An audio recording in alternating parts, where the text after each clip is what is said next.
As far as most of the world is concerned, the capital city of Israel is Tel Aviv. Trump's decision to recognize Jerusalem is a big issue because of its implication on the Israeli occupation of Palestine. It's likely to be a half measure, however, as officials say Trump will not relocate the U.S. embassy in Israel from Tel Aviv to Jerusalem. Palestinian officials have warned the U.S. against any potential changes to Jerusalem's status, saying it's not just a Palestinian issue, but one for all Arabs, Muslims, and Christians, and that they've warned the U.S. repeatedly that it is a red line issue.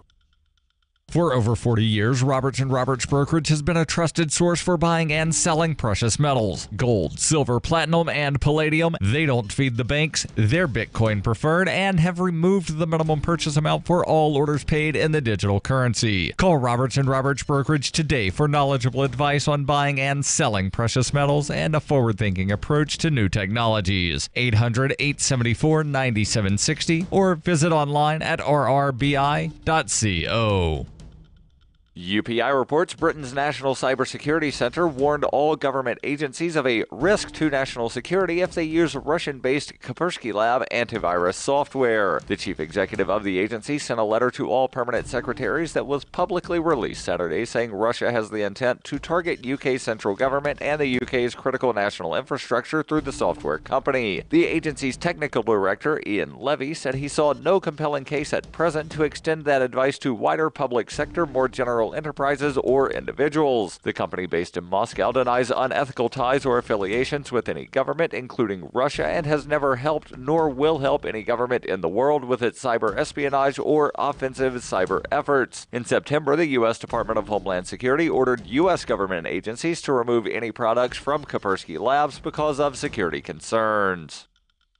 When you hear the word lobbyist, you probably think about greedy corporations, but not all lobbyists are the same. Some are fighting for the freedoms you hold dear. Liberty Lobby LLC is doing just that in New Hampshire, working hard to represent you, not some special interest group. You can help by going to libertylobby.info, where your contribution will give us the tools we need to ensure that your voice is heard. Visit libertylobby.info today to find out more.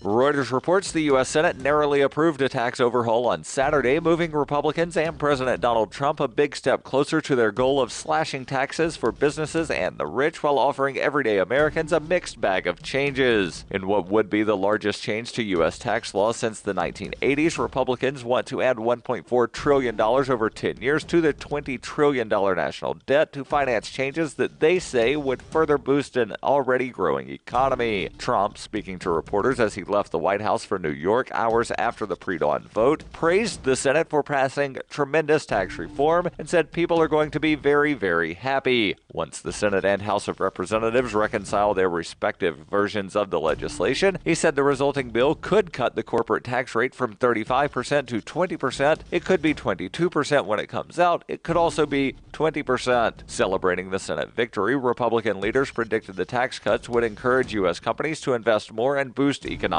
growth. The Senate approved the bill in a 51-49 vote, with Democrats complaining that last-minute amendments to win over skeptical Republicans were poorly drafted and vulnerable to being gamed later. The tax overhaul is seen by Trump and Republicans as crucial to their prospects at midterm elections in November 2018, when they will have to defend their majorities in Congress. Senator Bob Corker, one of the few remaining Republican fiscal hawks who pledged early on to oppose any bill that expanded the federal deficit, was the lone Republican dissenter. This has been FPP Radio News, online at fppradio.com. I was doing my regular 11 o'clock security sweep around the perimeter of my house when I noticed a couple of young people having intercourse in the front seat of a car out in the street. So I ran inside and I grabbed my video camera. As you can imagine, I stood in those bushes for over 20 minutes watching these two degenerates grind against each other, and I'm thinking, this behavior is simply unacceptable. Now, if you think this is an isolated incident, you are dead to rights wrong. I have 36 hours of footage to prove it that I have personally collected from sickos just around my own town. For example, I saw perverts having sex in swimming pools, clearly visible from the roofs of adjacent buildings. On boats that anybody could see with a telescope. At night, on the beaches, where they can easily be watched by anyone hiding behind a fence wearing their night vision goggles. It's simply disgusting. This is the Onion News Network.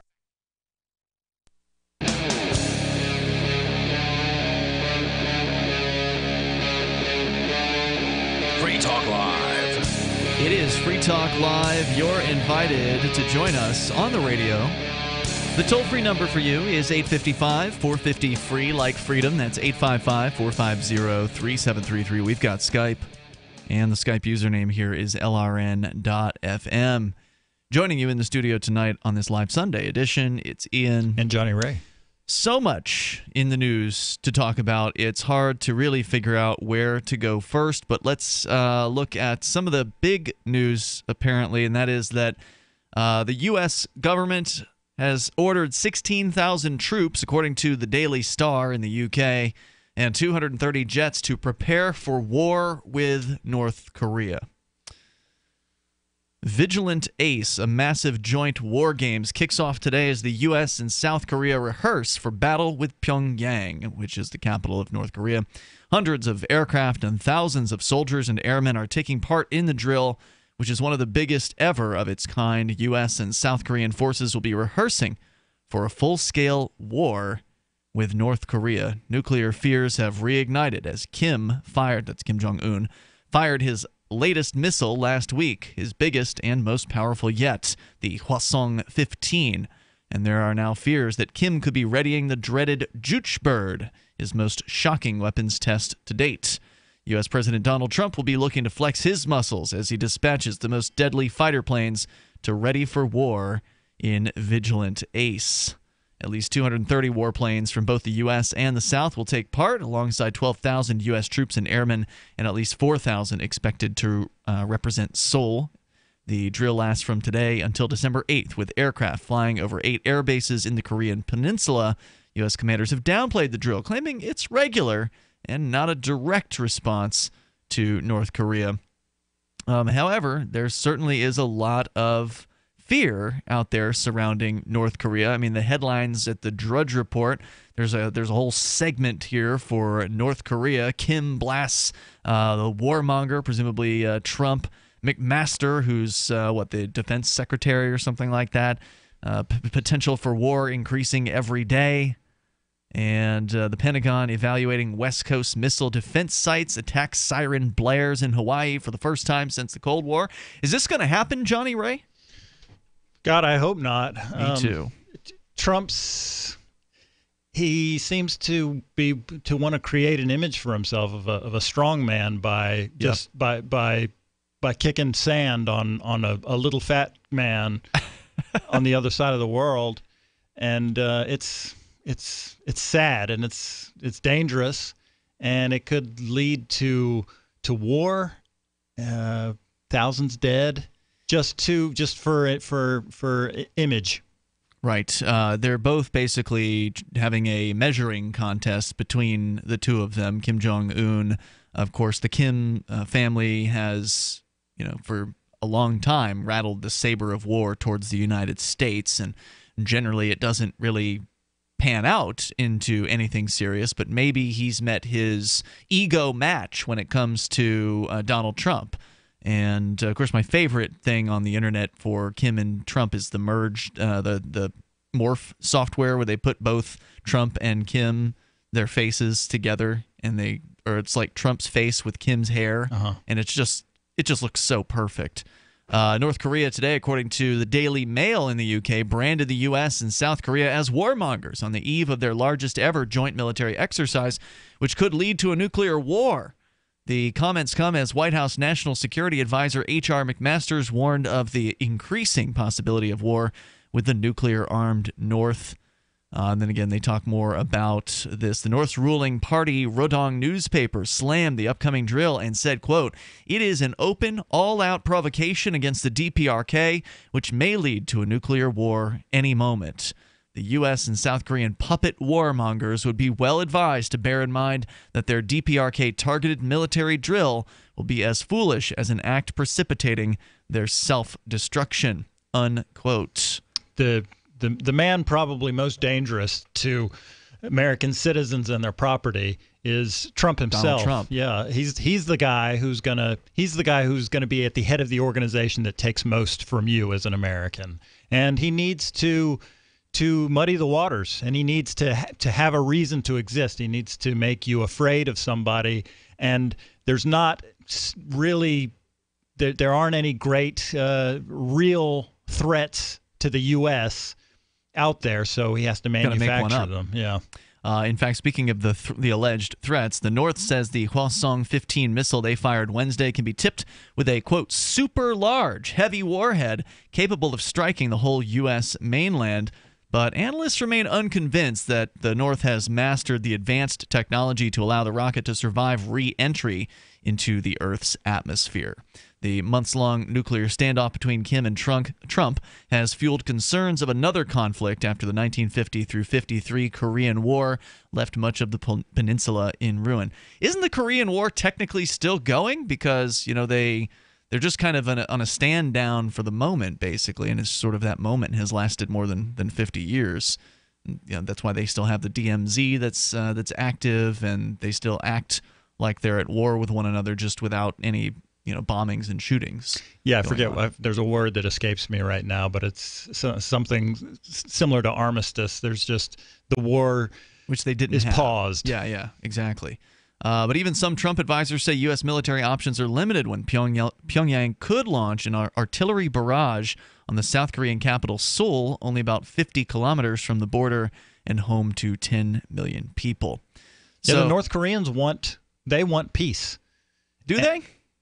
Yeah, the people do. I'm sorry, the people, and what I meant to say was South Korea. They want to reunite with their northern brothers. Sure. And that's how this problem will be solved. It's not going to be solved with aircraft carriers. That's just going to make the problem worse. No, I totally agree.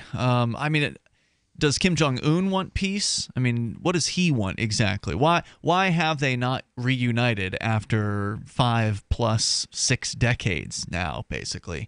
It's because, I presume, Kim Jong-un wants to stay in power. I mean, that's really what it's all about for people like that. He is not quite as much of a god figure as his father and grandfather were to the people there, from my understanding of, having watched the documentaries I've watched about North Korea. It's really all you can do is take somebody's word for it. He's somewhat progressive compared to his predecessors. The people of North Korea are less likely to subscribe to the idea that he is at the level of his predecessors. And so he sort of has to live with that and rule accordingly, meaning that he's still powerful. He still rules the country over there, but maybe I'm not sure what the word I'm looking for is. Maybe the patina that was on his predecessors is not really as present with him, of sort of godness, where the people of the country basically had worshipped his predecessors as gods among men, and he doesn't really have that. Yeah, I think it also might be that the Americans don't want the Koreas to unify because the presence of North Korea, the rogue state, gives them handy. Yeah, it gives them the excuse to have bases in Japan and South Korea, and it gives them more influence in the region to have an enemy.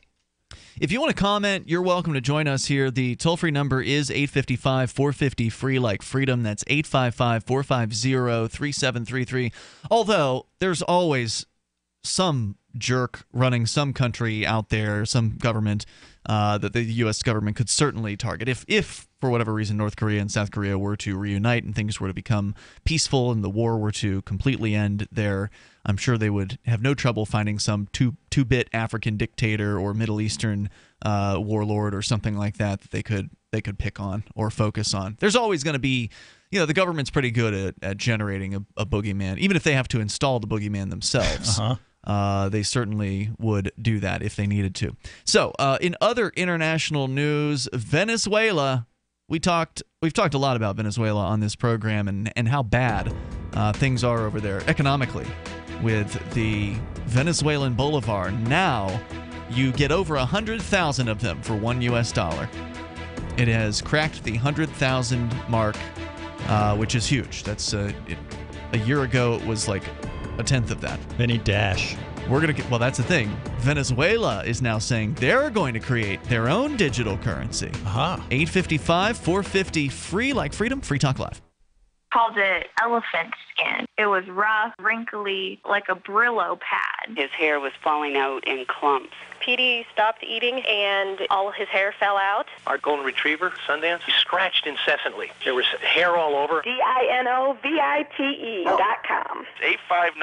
859-428-1000. The omega-3 fatty acids. Flaxseed, zinc, alfalfa, the digestive enzymes that are cooked out of regular dog food. Dynovite is nutrition. Within 2 weeks, the shedding slowed down to almost none. The scratching went away after a few days, and Sundance's coat was starting to get shiny and glossy. It's a 180 turnaround. His skin has cleared up. He's not in pain. If your dog has shedding, dry skin, excessive scratching, do the Dynovite. 859-428-1000. 859-428-1000. Dynovite for life. DINOVITE.com. I got my Blink home security system delivered right to my door. I downloaded the app and it walked me right through the easy setup. Even with my complicated router system, I was done in like 10 minutes. Now it notifies me whenever something moves in front of the wireless cameras, or I can just check it whenever I want right from my phone. And I got you a deal. Get 3 Blink cams for what the other guys charge you for 1, plus an extra 10% off. Visit blinkprotect.com/FTL. blinkprotect.com/FTL. blinkprotect.com/FTL. Do you want to help build a better financial system for everyone? Join Dash. Dash is Digital Cash, a digital money platform designed to replace cash and help people manage their own wealth. It's fast and easy. Fees are low and transactions are confirmed instantly. Dash is decentralized, run by users who earn rewards for helping run the network and make governance decisions. Dash is set up to succeed where other platforms have failed. Give it a try. Dash.org. Help people take control over their financial future today. Find out more at Dash.org. Free Talk Live. I wanted to ask your listeners about the religion and the people who practice Wicca. What do they think their agenda is? Is it to take over the world? Or? Oh, no. No, I don't think so. I mean, because they're somewhat of bullies. They're bullies? What do you mean? They bully with the religion themselves. A lot of people are afraid of them. Can you give me an example? The Tea Party. The Tea Party has to do with Wicca? Well, it's mostly because they're so secretive. So the Wiccans. The Wiccans are secretive and they have a lot of numbers, and they've infiltrated the Tea Party? Well, they use them, like, for instance, the breakdown of Obamacare. That could very well have been the Wiccans using their power to break down the computers. Free Talk Live, 7 nights a week from 7 to 10 Eastern, live on the Liberty Radio Network at LRN.FM. Did you know we've taken our LRN.FM telephone listen line to a new level with the LRN.FM audio on demand line? Now you can call 712-770-8447 anytime and listen to LRN.FM's live feed. And you can listen to a bunch of our original shows on demand. Long distance fees may apply. Just dial 712-770-8447 and choose from the menu. 712-770-8447. I love My Magic Mud. I drink a lot of coffee. I had stains on my teeth. Then I found My Magic Mud, and I was told it would remove stains. So I paid attention when I brushed the first time. My Magic Mud is black tooth powder, and the difference it made in my teeth in one application was noticeable. With 4, my teeth were as white as you normal folks out there. Please go to mymagicmud.com and buy a jar. There's 150 applications for $25. You can use Bitcoin, mymagicmud.com. While our satellite channel is free to listen to, it's not free for us. You can help us cover our satellite costs with the chip-in on the right side of the page at LRN.FM.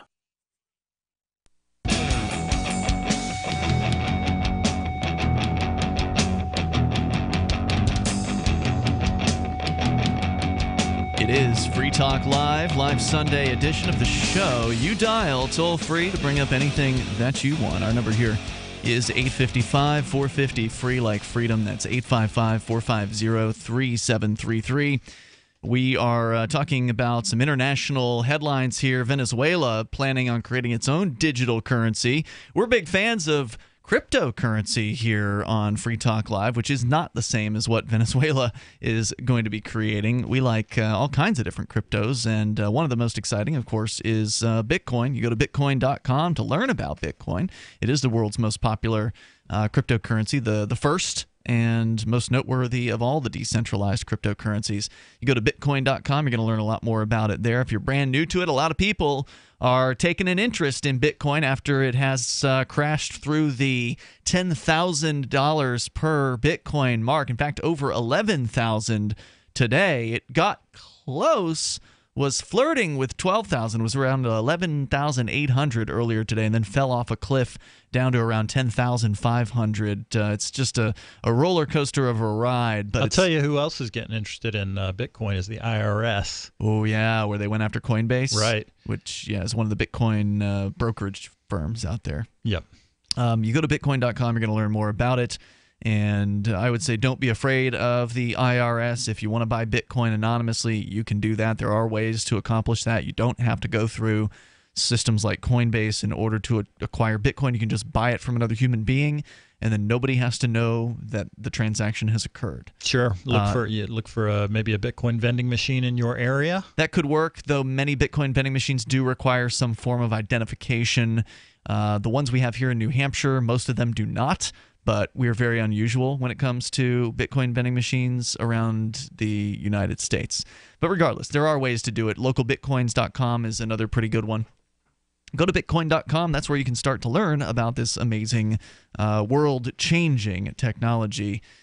So we're talking about money, and Venezuela's bolivar is in pretty bad shape. We have discussed over the years why things are the way they are in Venezuela, and they are not good. The government there has an exchange rate that they have set that ultimately screws everything up. I mean, besides the fact that they're a socialist government, and that's got all kinds of negative results, and you know, when you hand out money to people, then you shouldn't be surprised when they vote for more money. Well, of course, you have to take that money from somewhere in the first place, which is usually from the productive class.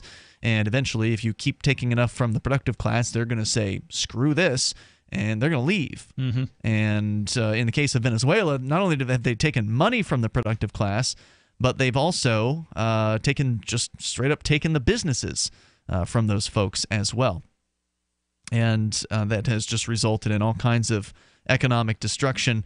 But right now in Venezuela, according to dollartoday.com, the Venezuelan bolivar on the black marketplace is not worth very much. $1 can get you over 103,000 so-called bolivar fuertes, the strong bolivar.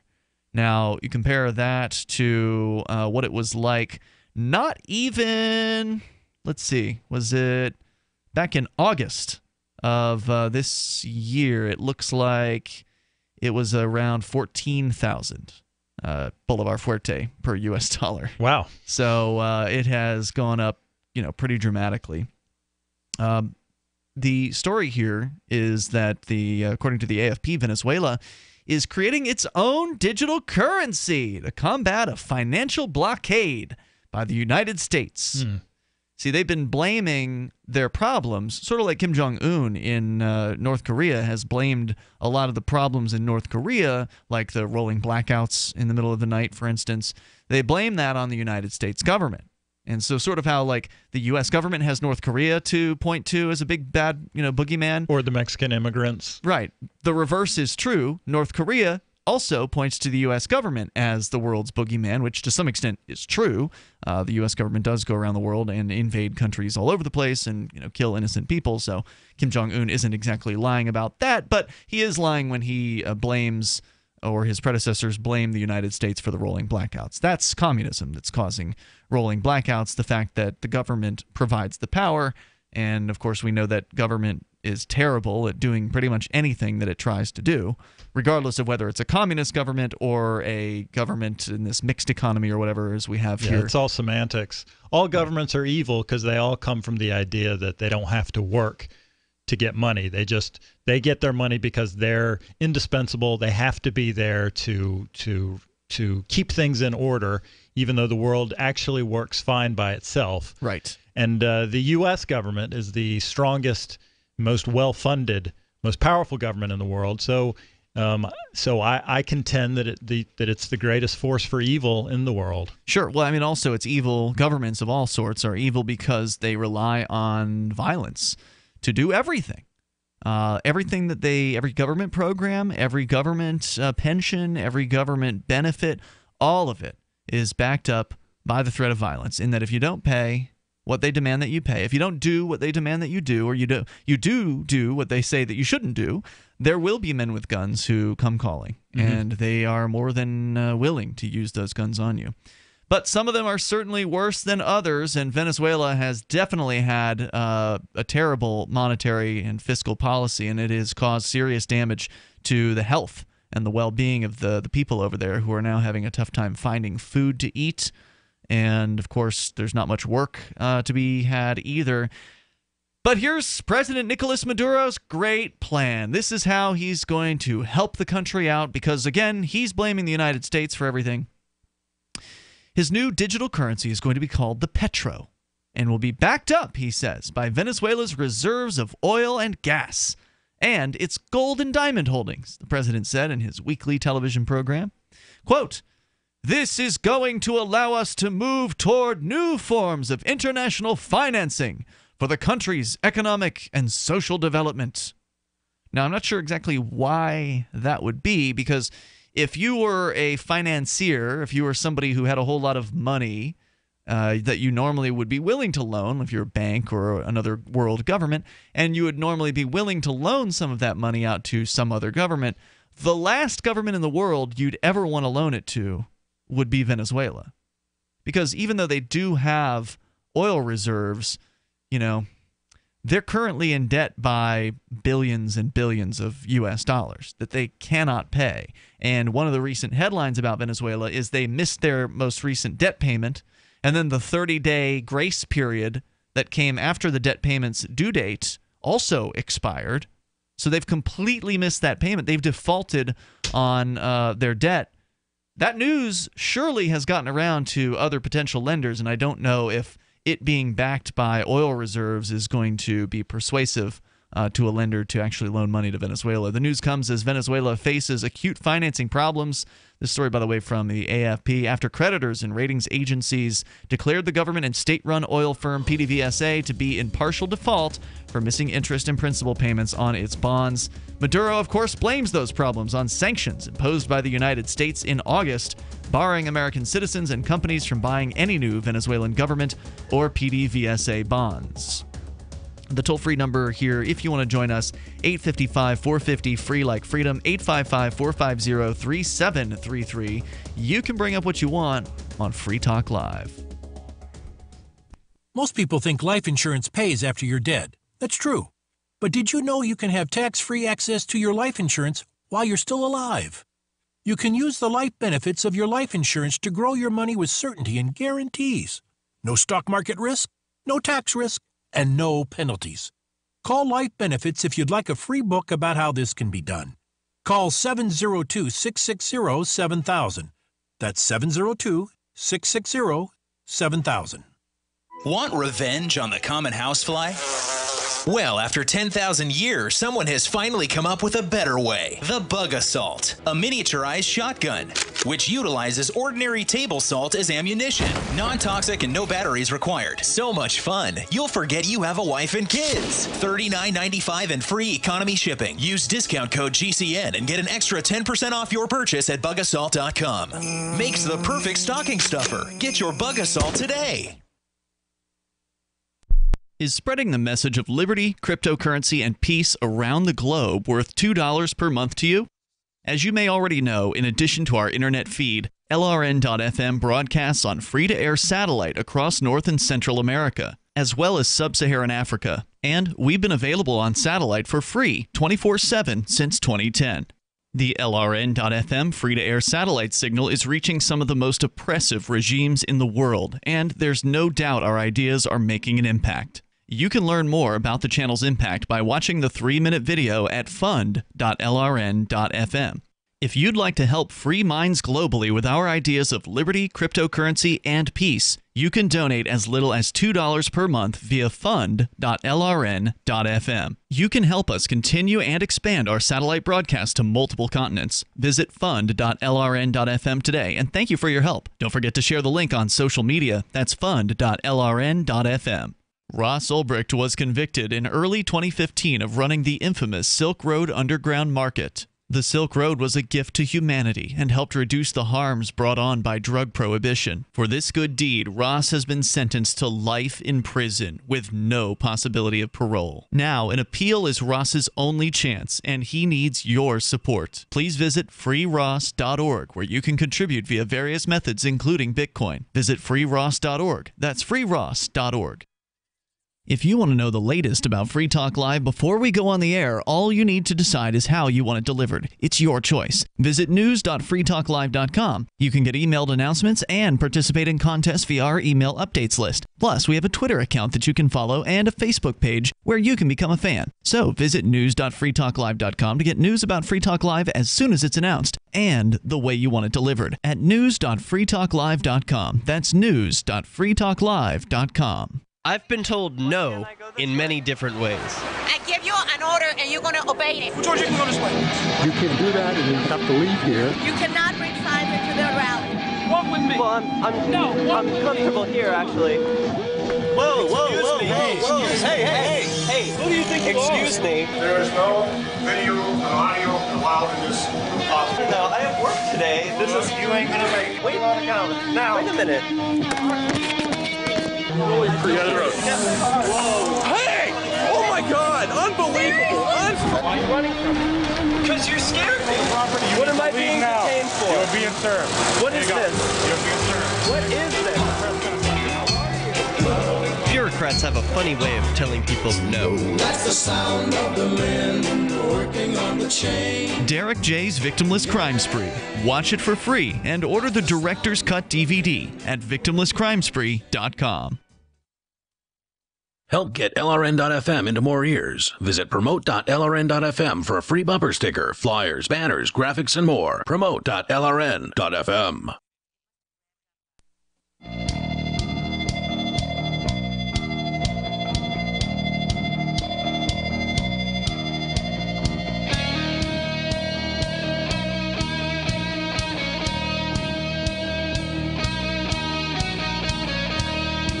Hey, it's Free Talk Live, the live Sunday edition of the program. As always, you're invited here to join us and take control of the airwaves. Our number is 855-450, free like freedom. That's 855-450-3733. We've got Skype as well.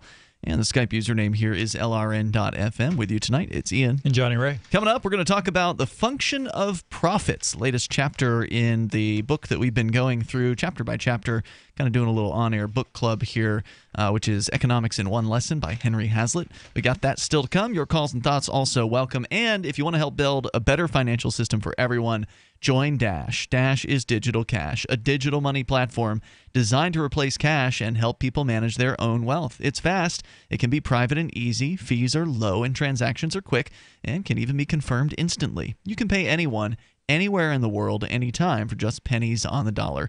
Dash is decentralized and run by users who earn rewards for helping run the network and make governance decisions. Anyone can invest in Dash and earn rewards for helping run the Dash network. So join Dash and help create a better financial system for everyone. Take back control over your financial future today. You can find out more at dash.org. There's a lot of momentum behind Dash right now.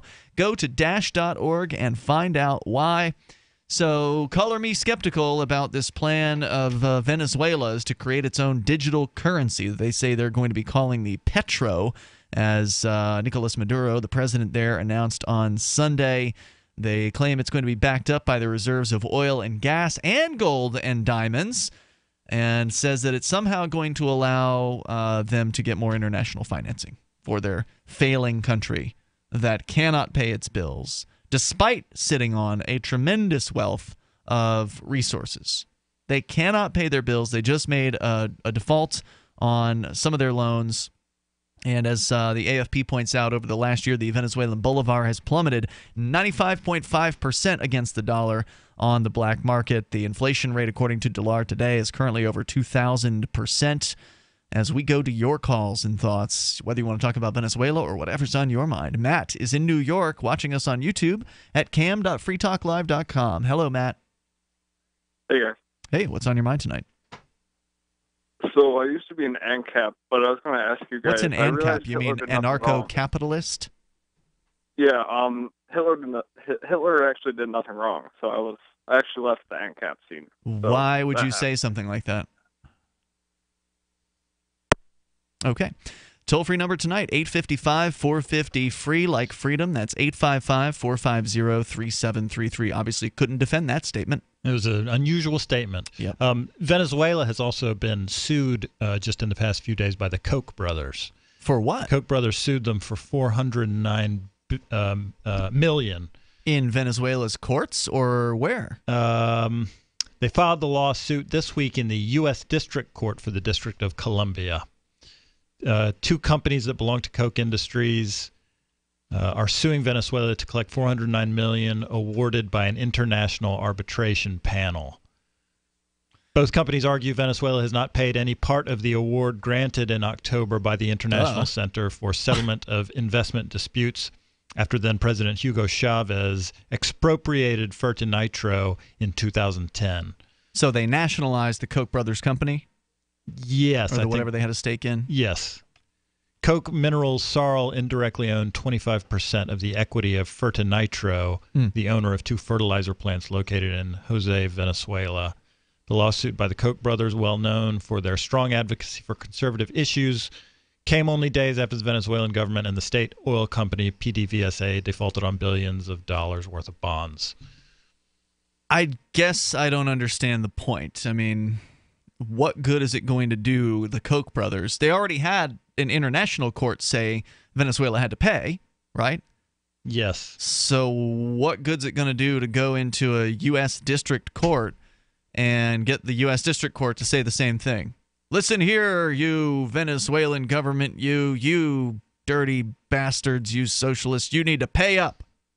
They don't have any jurisdiction. I don't know. Maybe they need to do something like that in order to write off their losses locally for tax purposes or something. Ah, that would make sense. All right, let's go to your calls and thoughts. TJ is in Chicago, Illinois. TJ, you're on Free Talk Live with Ian and Johnny Ray. Hey, how you guys doing? What's on your mind tonight, TJ? This is the first time I've listened to the show, actually. Welcome. Very interesting. I just wanted to know if anyone's ever called and talked to you guys about like remote neuromonitoring or how people get their rights violated through like gang-stalking and remote neuromonitoring. What is remote neuromonitoring? What is that? Remote neuromonitoring. It's they use like a lot of targeted individuals get put on it or stuff, or gang stalking. It's a way they now that the police overstep their rights and they like watch citizens until they I don't know. I didn't know you guys didn't know like about it or heard of it. Well, generally, we kind of rely on our listeners to tell us about things. So what is remote neuromonitoring? Do you have to hook up to some kind of a device? Well, no, it's with it used to be, now it's outsourced from like the NSA and things like that. And they use like private security firms to actually spy on the American citizens. Like with psychics, is this like remote viewing?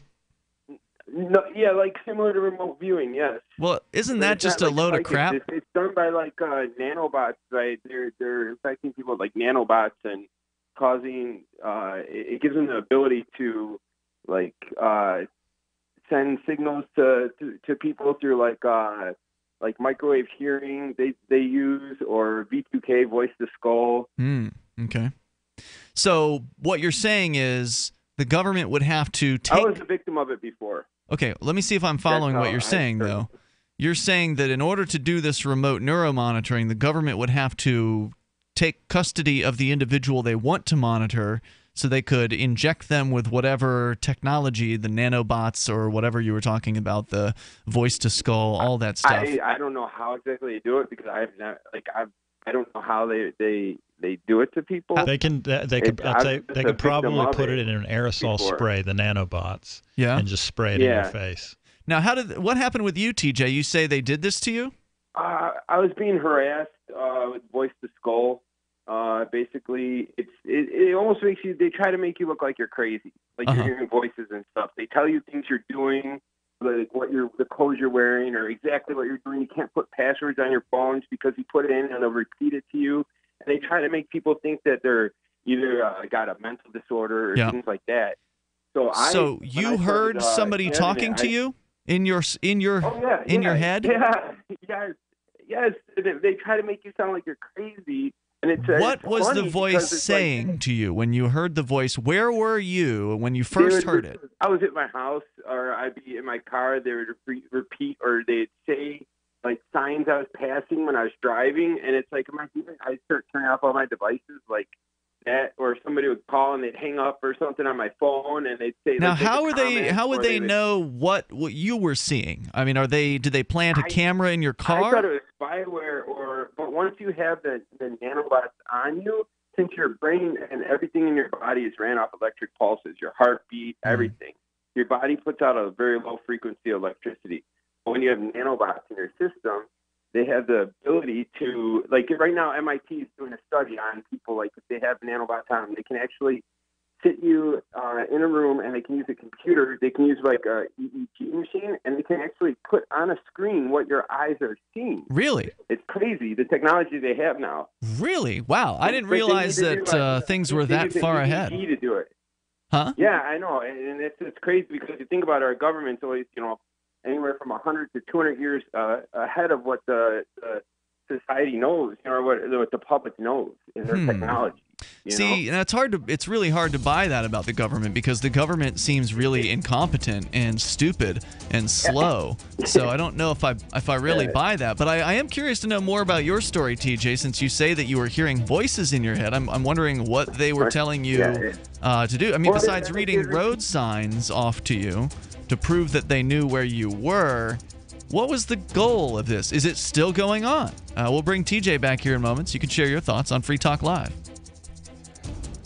Whether you share content as a curator or produce it as a creator, the source of your advertising revenue is often limited by intermediaries like YouTube. What if there was a way to connect content creators directly with advertisers, decentralizing attention-based market advertising transactions and putting the control back into the hands of content owners? Introducing the revolutionary Signal Token Protocol by Spective VR. Partnered with Blend Media, the largest network of 360 video content in the world, and featured on Fox Business's Innovations, Spective VR is a 360 VR streaming platform created to be the first use case and early adopter of the Signal Token Protocol, driving real use and allowing Spective to optimize their platform. SpectiveVR.com is hosting a pre-ICO for Signal tokens starting December 8th at a 40% bonus. For early access to the token sale and an exclusive 60% token bonus, sign up for the email list at SpectiveVR.com. Have you ever wondered who the second person to discover gravity was? When you're in the mood for a treat, would you go to the second best bakery in town? Or how about the name John Breckenridge? Recognize it? If you don't, that's because he came in second to Abraham Lincoln. The firsts are first for a reason. Just how ID Stronghold was the first to create the technology to protect your credit cards from thieves with RFID chip scanners. ID Stronghold products block signals from those scanners, so thieves can't capture your critical data. Get a stronghold on your personal information and protect your family too. Don't settle for the second best wallet. Pick up ID Stronghold wallets for everyone on your list this holiday season. They're the perfect stocking stuffer, with leather wallets starting as low as $20 on Walmart.com, eBay, Amazon, and QVC. Save 10% by using coupon code PRESENT for a limited time. That's coupon code PRESENT only on IDStronghold.com.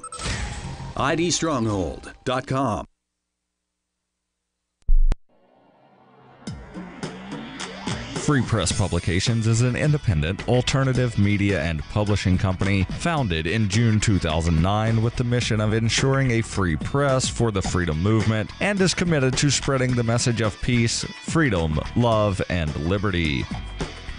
FPP also gives new authors an avenue for publishing freedom-oriented material.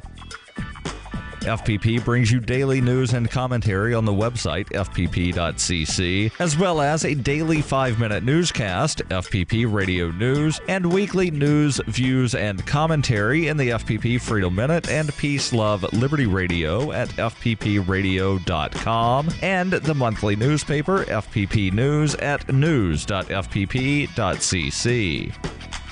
Find FPP online at fpp.cc. That's fpp.cc, as in Creative Commons. Here's a chance to do a little activism while you're cruising Facebook, Twitter, or Google+.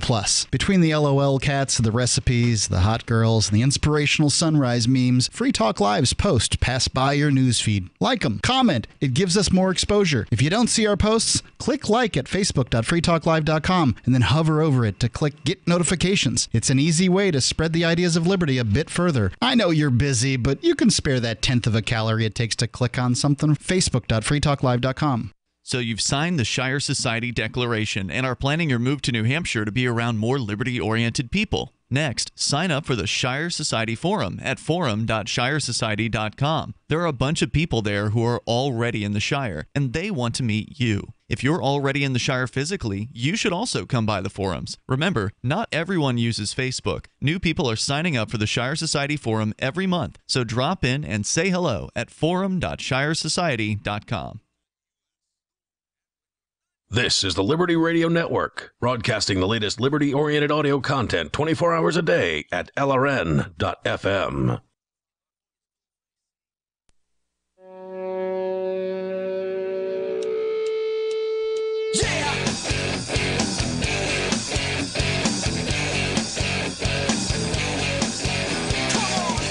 Free Talk Live, dial toll free, bring up what you want. Our number here is 855-450, free like freedom. That's 855-450-3733, live Sunday edition of the program. As always, you're invited to join us here on the radio. Bring up anything that you want to discuss. You can support the show by becoming Free Talk Live amplifier over at amp.freetalklive.com. It's $5 a month, and that's money that we will invest into the show so we can get on more radio stations around the country, bring new internet listeners on board with the program, and expose new people to the ideas of freedom. If that's valuable to you, if it's worth $5 whole a month, then please, you'll get some cool perks like access to the AMP-only call-in lines, the AMP-only Facebook group, the AMP-only podcast, and more. Get all the details. And then please get signed up with PayPal, with credit card, with Bitcoin over at amp.freetalklive.com. Makes a big difference for us. We appreciate it. So please head over to amp.freetalklive.com. So we go back to TJ in Chicago. TJ, you have said, I mean, this is a pretty shocking allegation. You have said you believe that the government has placed robots, nanobots, into your body that have somehow essentially made it so that you can hear voices in your head. Now, you had said that the first time this happened to you, you were driving somewhere? Yes. And the first time when I first experienced, and you said that the voices were calling out road signs or something, things that indicate... Yeah, they were just naming things I've seen, and I was like, what the heck? And it kind of freaked me out at first, and and I started researching it, and I happened to watch something once before on TV about... Before you go on about your research, what was it that they were saying to you? I mean, was there anything more meaningful than them describing your surroundings? It was more like a harassing thing, like being harassed. Like even Channel 5 News did a thing on it, like cyberbullying and stuff for adults and things like that. What were they saying? I mean, can you give us a specific example of what they said to you? At first, it was like saying street signs, things like that. Then I was getting saying what and things like that. And at first, it was like naming street signs, I've seen, like someone, like letting me know that somebody's watching me or stalking me. Mm-hmm. And then it was getting threats for a while. I had to move from my house. I moved to a different place into a high-rise. How often was this occurring to you? Was it a daily thing, multiple times per day? It was daily, all the time. And the way they do it is because now with the like Google Smart Dust or Nanobots, they have the technology to do like a wireless EEG and do brain mapping and things like that. What did you say? Google Smart Dust? Google Smart Dust. It's like nanobots. Huh. I'm going to have to check this one out. You guys got to YouTube this stuff. Look up remote neuromonitoring. It all sounds funny. It really does. Like when I first watch other people talking about it, I'm like, this person's out of their mind. And then when I started going through stuff like that, with voice to skull, and the way they do voice to skull originally was using like they can use like a magnetron, and they send microwave signals, and they like hook up an amplifier and stuff to a magnetron. And they send, instead of in sound waves, they'll send it through microwave signals. So if you have nanobots or you have nanoparticles that have like metal flakes, like gold. Why you, TJ? Why do you believe the government chose you to experiment on? That's a good question. That's what I asked myself too. I invested in a Q-wave, and that kind of blocks that kind of stuff from happening. A Q-wave, it grounds you from EMF signals. So you've got some sort of Faraday cage that you're wearing? Stores, they have them. It grounds like EMF signals, electric radiation, things like that. Okay, so when did this happen to you? When did the voices start? This is since August. August of this year. Yeah. Okay. There's a place in Chicago that's a spy store. They actually do like private detective work, and they do like body scans, and they go scan the house and everything. Yeah. And all that stuff. They check for they use like thermal cameras and all that stuff. And what did you find out? I mean, you have some sort of device that you believe is blocking these waves? I don't know anymore. I did a 21-day cleanse and then a 14-day fast, because it turns over your cells in your system. So whatever was in my system is gone now. How would a fast affect robots? I mean, look, I'm new to all this stuff here, so I don't understand. It sounds like something out of like a sci-fi movie, like that doesn't. It sounds funny when you tell someone that. They're like, "Okay, what's this guy on? He's crazy," But did the voices ever say anything to you besides just describing your surroundings? Did they insult you? Did they threaten you? Threaten and stuff like that. And then what they do is they use either they'll try and use like a familiar voice, or they use like you could tell it's somebody like at a studio or something targeted. Look up. Sometime on YouTube, you got to look up targeted individuals or look up remote neuromonitoring or gang-stalking. They actually just did a thing on it on Channel 5 News not that long ago. Gang-stalking. Yeah. All right, TJ, I don't know. It's definitely an interesting claim. I don't know what level of validity there is to it. I'm not sure how you could again, I'm not a scientist. I'm not sure how, if you have robots in your body, little nanobots, that a cleanse or a fast is going to somehow remove them. That doesn't make sense. Heavy metal cleanse. I did a heavy metal cleanse and a 21-day fast. Is it possible that you were just hearing voices and that you don't actually have robots inside you? No, I didn't. It sounds funny when you say it like that, robots. No, actually, when I did the Q-Wave, took care of it all. And then also, if you get a ribbon microphone, I recorded some of the voice to skull stuff, and I sent it into a studio, and you could hear the stuff that was being said through microwave hearing or V2K. You recorded the voices in your head? You can't hear it, but you get. If you like the new smartphones have a magnetic charger in them, so you have the ability to use a. This is just getting more and more ridiculous. No. Look it up on YouTube. But I use a spike recorder and I use a ribbon microphone, and you can record low frequency waves. All and right. Then you can use Audacity, and you can clear up the sound, and and can hear all the stuff that's said.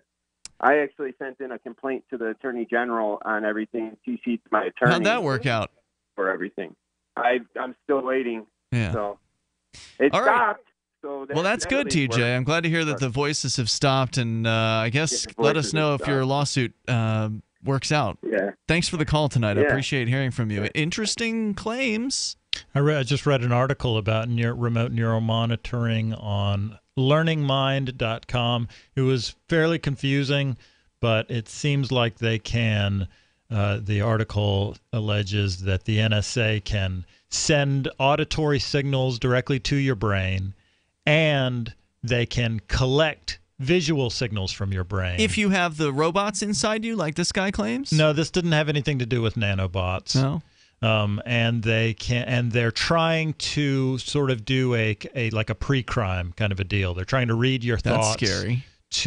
How do they read your thoughts if they don't have something inside your brain? The article kind of asked the same scanner? question and then posited a couple of answers that were not relevant and made no sense. I do have a story about gang-stalking, which is a new term for me. I feel like I might have heard it at some point in the past. This from Vice.com and their motherboard section. It starts with the question, am I going mad or... In gang-stalking, everything seems connected, and inconsequential details acquire new purpose. That person who crossed your path earlier, that siren outside your window, that chair in the kitchen, is it where it was before? Has someone been in your house moving things around? Are there microchips under your skin? A vast online community has formed over the last decade around a belief in gang-stalking, with targeted individuals sharing stories of mobs of stalkers, mind games, thought control, and extreme surveillance being used to destroy their lives. Sounds like our last caller. Most often kept to the that's a word I don't know. Febrile? Febrile? Yeah, febrile. I think you should look it up. Febrile, febrile. I'll tell you what, I'll look it up while you're I've got it right here. Having or showing the symptoms of a fever. That's what it means. Anyway, back to the gang-stalking story. On the febrile fringes of the conspiracy web, gang-stalking appeared in mainstream news this week with reference to the Baton Rouge shooter Gavin Long, a former Marine who killed 3 police officers and injured 3 others before being shot dead. Media outlets pieced together Long's online presence as freedom strategist and mental game coach Cosmo Setapenra, the pseudonym he used to create a series of ebooks, YouTube videos, and a Twitter feed. Reports also connected Long to posts on a page titled Stop Organized Gang Stalking, where a user named Cosmo717 was presumed to be Long. Gang stalking victims describe complex systems financed by the U.S. government, employing civilian volunteers, and more. We'll tell you more about it coming up here in Hour 2. It's Free Talk Live. It's about time something new came along for better selling and buying online. And I found it. What now, Marge? It's buysellmakeoffer.com. Never heard of it. It's a brand new company. That's why you've never heard of it. It's the newest and best way to sell any products online. I did all the research. Sell my car? Yes. Our home? Yep. My golf bag? Your golf clubs. All of them. How about your purse collection hoard? Hey, now. You said any product. You're right. I did. We get 30 days free. Really? Packages starting from only $9.95. And buysellmakeoffer.com will never charge item fees, ever.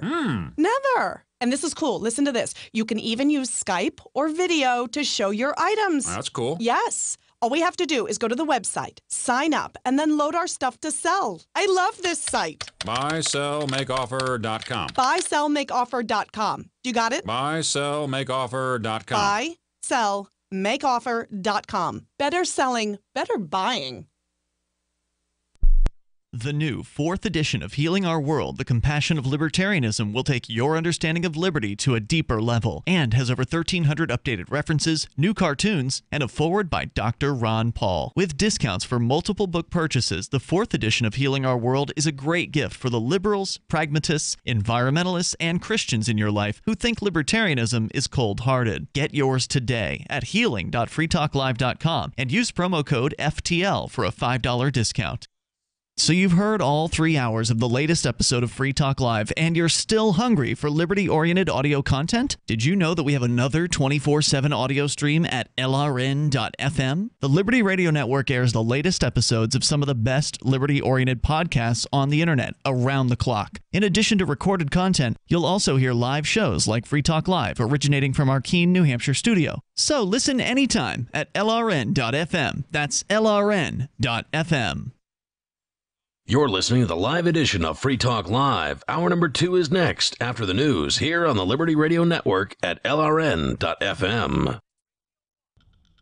From Keene in the Shire, the Liberty Media capital of the world, this is Daryl W. Perry, host of FPP Radio News for Sunday, December 3rd, 2017. Silver is trading at $16.44 per ounce. Gold is valued at $1,281 per ounce. Bitcoin is trading at 5 cents, and the average price of Bitcoin is $11,667.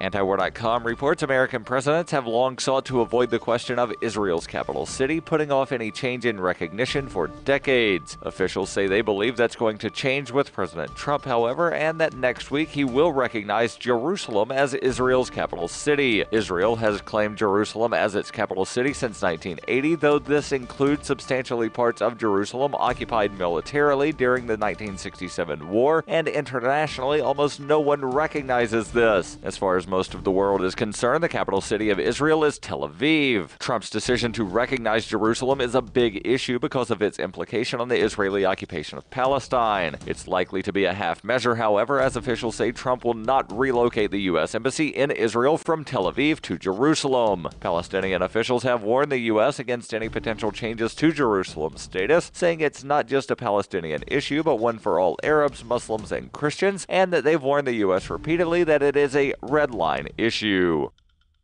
For over 40 years, Roberts & Roberts Brokerage has been a trusted source for buying and selling precious metals. Gold, silver, platinum, and palladium. They don't feed the banks. They're Bitcoin preferred and have removed the minimum purchase amount for all orders paid in the digital currency. Call Roberts & Roberts Brokerage today for knowledgeable advice on buying and selling precious metals and a forward-thinking approach to new technologies. 800-874-9760 or visit online at rrbi.co. UPI reports Britain's National Cybersecurity Center warned all government agencies of a risk to national security if they use Russian-based Kaspersky Lab antivirus software. The chief executive of the agency sent a letter to all permanent secretaries that was publicly released Saturday, saying Russia has the intent to target UK central government and the UK's critical national infrastructure through the software company. The agency's technical director, Ian Levy, said he saw no compelling case at present to extend that advice to wider public sector, more general enterprises or individuals. The company based in Moscow denies unethical ties or affiliations with any government, including Russia, and has never helped nor will help any government in the world with its cyber espionage or offensive cyber efforts. In September, the U.S. Department of Homeland Security ordered U.S. government agencies to remove any products from Kaspersky Labs because of security concerns. When you hear the word lobbyist, you probably think about greedy corporations, but not all lobbyists are the same. Some are fighting for the freedoms you hold dear. Liberty Lobby LLC is doing just that in New Hampshire, working hard to represent you, not some special interest group. You can help by going to libertylobby.info, where your contribution will give us the tools we need to ensure that your voice is heard. Visit libertylobby.info today to find out more.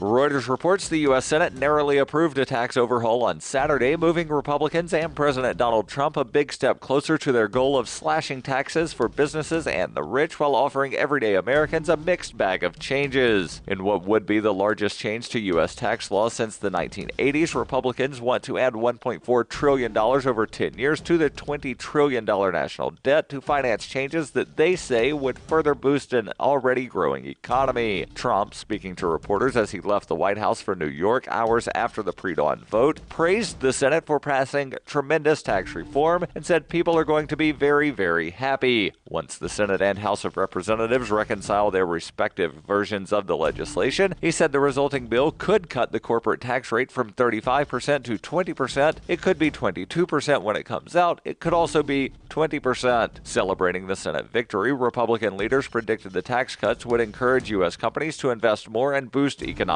growth. The Senate approved the bill in a 51-49 vote, with Democrats complaining that last-minute amendments to win over skeptical Republicans were poorly drafted and vulnerable to being gamed later. The tax overhaul is seen by Trump and Republicans as crucial to their prospects at midterm elections in November 2018, when they will have to defend their majorities in Congress. Senator Bob Corker, one of the few remaining Republican fiscal hawks who pledged early on to oppose any bill that expanded the federal deficit, was the lone Republican dissenter.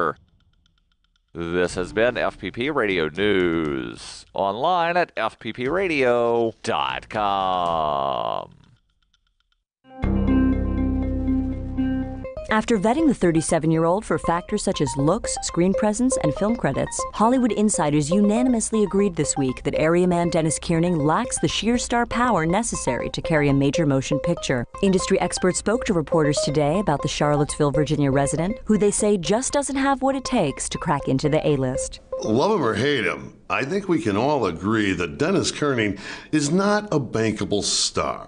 He's got to have sex appeal, talent, charisma, and most importantly, that X factor. I should want to sleep with Dennis. I should want to be Dennis. Do I want to be Dennis? No. Experts agreed the Virginia native and father of one does not have the widespread appeal required to secure a distribution deal with wide release, while also saying they had no reason to believe Kiernan would ever be capable of delivering the type of powerhouse performance that generates buzz at Sundance, Cannes, or Comic-Con. This is the Onion News Network.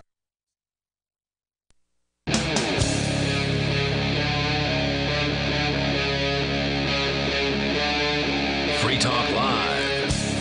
It is Free Talk Live, and you can take control of the airwaves here, toll free. Our number is 855-450, free like freedom. With you in the studio tonight, it's Ian. And Johnny Ray. 855-450-3733. You can join us online. Head over to freetalklive.com and enjoy the features that we have on the site for you. They're all completely free. Once again, that's freetalklive.com. We had a guy call in the last hour. Still to come, by the way. We're going to talk about economics in one lesson and what profit is all about. But in the last hour, we had a guy call in who seemed convinced that he had been hearing voices from the government in his brain, that there were some kind of nano robots that had been somehow inserted in his body that were allowing the government to broadcast voice to skull inside his head. And then he believed that he had taken some kind of fast or a flush of his system, a cleanse, and that somehow got rid of the problem, and he had some kind of a device. Anyway, he brought up the term gang-stalking, which according to Motherboard at Vice.com is basically what this guy was talking about. It's where people on the internet have claimed that they have been targeted by the U.S. government, civilian volunteers, government agents, contractors, and often dangerous ex-convict felons to be harassed. Gang-stalking functions as a nexus for further conspiracy. Search online, and you'll find its infinite varieties. Psychotronic torture, where sufferers believe they have been unwittingly implanted with brain transmitters which eavesdrop on their thoughts. Conspirant family members who double as perps. Morgellons disease, the controversial fibers under the skin condition. The list continues. Dr. David Kripaz-K of the UK's Mental Health Foundation said he'd encountered patients who fit this profile. Quote, I can easily see how a combination of behaviors can create a plausible impression of gang stalking, he said. Gang-stalking fears act as a trap. The believer behaves warily in public, and people respond to this by treating them as unusual. Kripaz-K explained, quote, this behavior reinforces the anxiety and sparks paranoia, which increases the physical and verbal reaction, which in turn increase the intensity of public response. So although there's not a concerted stalking activity, it's very easy to interpret real-world behavior as if it is coordinated. After all, it's not uncommon for people to believe that everything revolves around them, especially in this particular case. Oh, yeah. A report in the New York Times described gang-stalking as a community, quote, conservatively estimated to exceed 10,000 members, dispersed across blogs, forums, Facebook groups, and YouTube. Complaints of gang-stalking run from mild nuisance to severe trauma and self-harm. Posts describe sufferers going on the run, becoming homeless, and severing contact with friends and family. The conspiracy has evolved a densely populated online world, one where confirmation bias is king, but where sufferers can accept and support each other. They publish manifestos. They make their own memes. They advocate use of orgone tools and etheric resistance against the diabolical scumbags who torment them. Inevitably, an e-book industry has also sprung up around gang-stalking, offering guides on how to deal with and defeat gang-stalkers. They attempted to stop her from publishing this book by deleting it from her computer and causing formatting problems with all previous editions. Multiple perpetrators are involved, suspected and unsuspected. A recurrent theme in gang-stalking communities is a distrust of mental health professionals. There's only one research paper specifically on the topic, written by forensic psychologists Lorraine Sheridan and David V. James, entitled, quote, Complaints of Group Stalking, aka Gang-Stalking, an exploratory study of their nature and impact on complainants. It was published in 2015 in the Journal of Forensic Psychiatry and Psychology. The tags attached to the paper are telling: stalking, group stalking, victims, delusions, and post-traumatic disorders. In the study, 1,040 self-defined victims of stalking filled out an anonymous questionnaire on a website offering advice and support. 128 of the respondents reported group stalking. Their complaints were a vivid cross-section of gang-stalking allegations, including reports of teams of men in black vans, everyone in the street being plants, acting out roles toward the victim. Sounds like somebody's seen... Conspiracy Theory? No, I was thinking the Jim Carrey movie, The Truman Show. Oh, yeah. Remember that one? Yeah. Where he was in, for listeners that aren't familiar, Jim Carrey, great movie from the late 1990s, where he's in this television show. But he doesn't know it. He was born and raised in this gigantic TV set, basically, this huge kind of domed set where everyone's in on it. This is basically like a movie about this phenomenon, except it was just a movie. And anyway, great movie. You should check that out. It's really entertaining. Now, am I right about the conspiracy theory film with Mel Gibson? Do you remember that one? I saw it, but I don't remember much about it. Basically, same here. I don't remember too much about it, but it was all these conspiracy theories rolled into one. Yeah. And they were happening in this to him, world, it was right? true. Yeah, Mel Gibson comes off as this crazy nut, but then as the movie unfolds, it's really happening. And here you go, the use of voice-to-skull messages. Again, this is from the respondents in the survey that they did. Witchcraft, focused through gold objects, organized electronic mind interference, and, categorized by the researchers under bizarre, docile family dog replaced by exact double with foul temper, and remote enlargement of bodily organs. The author at Motherboard spoke to Dr. Sheridan by email. It's difficult to say how widespread the problem is, but it's certainly not uncommon, she said. The study's results were not surprising. Among the gang-stalked, all were found to likely be suffering from delusions and rated more highly for symptoms of depression, trauma, and adverse impact on social functioning. They reported feelings of going mad, depression, fear, distrust, and suicidal ideation. Their relationships broke down. They had lost jobs. And some had decided to carry a weapon. Victims were unable to identify their stalkers by name. The majority of them, curiously, were women. Overwhelmingly, they said they would not go to the police for fear of being ignored. I think all of us have, we exist on a certain spectrum of how much we are focused on ourselves and how much we're focused on the outside world. And while you've got to have some sense of self and some care and some privacy and some time to your own, you can definitely be way too far over on that end of the spectrum. I personally think that I am a little too self-absorbed, too much of a loner. And if you live in that, then you'll become hostile towards others, everybody else. And if you really think that you're the center of the universe, then you begin to think that everybody else is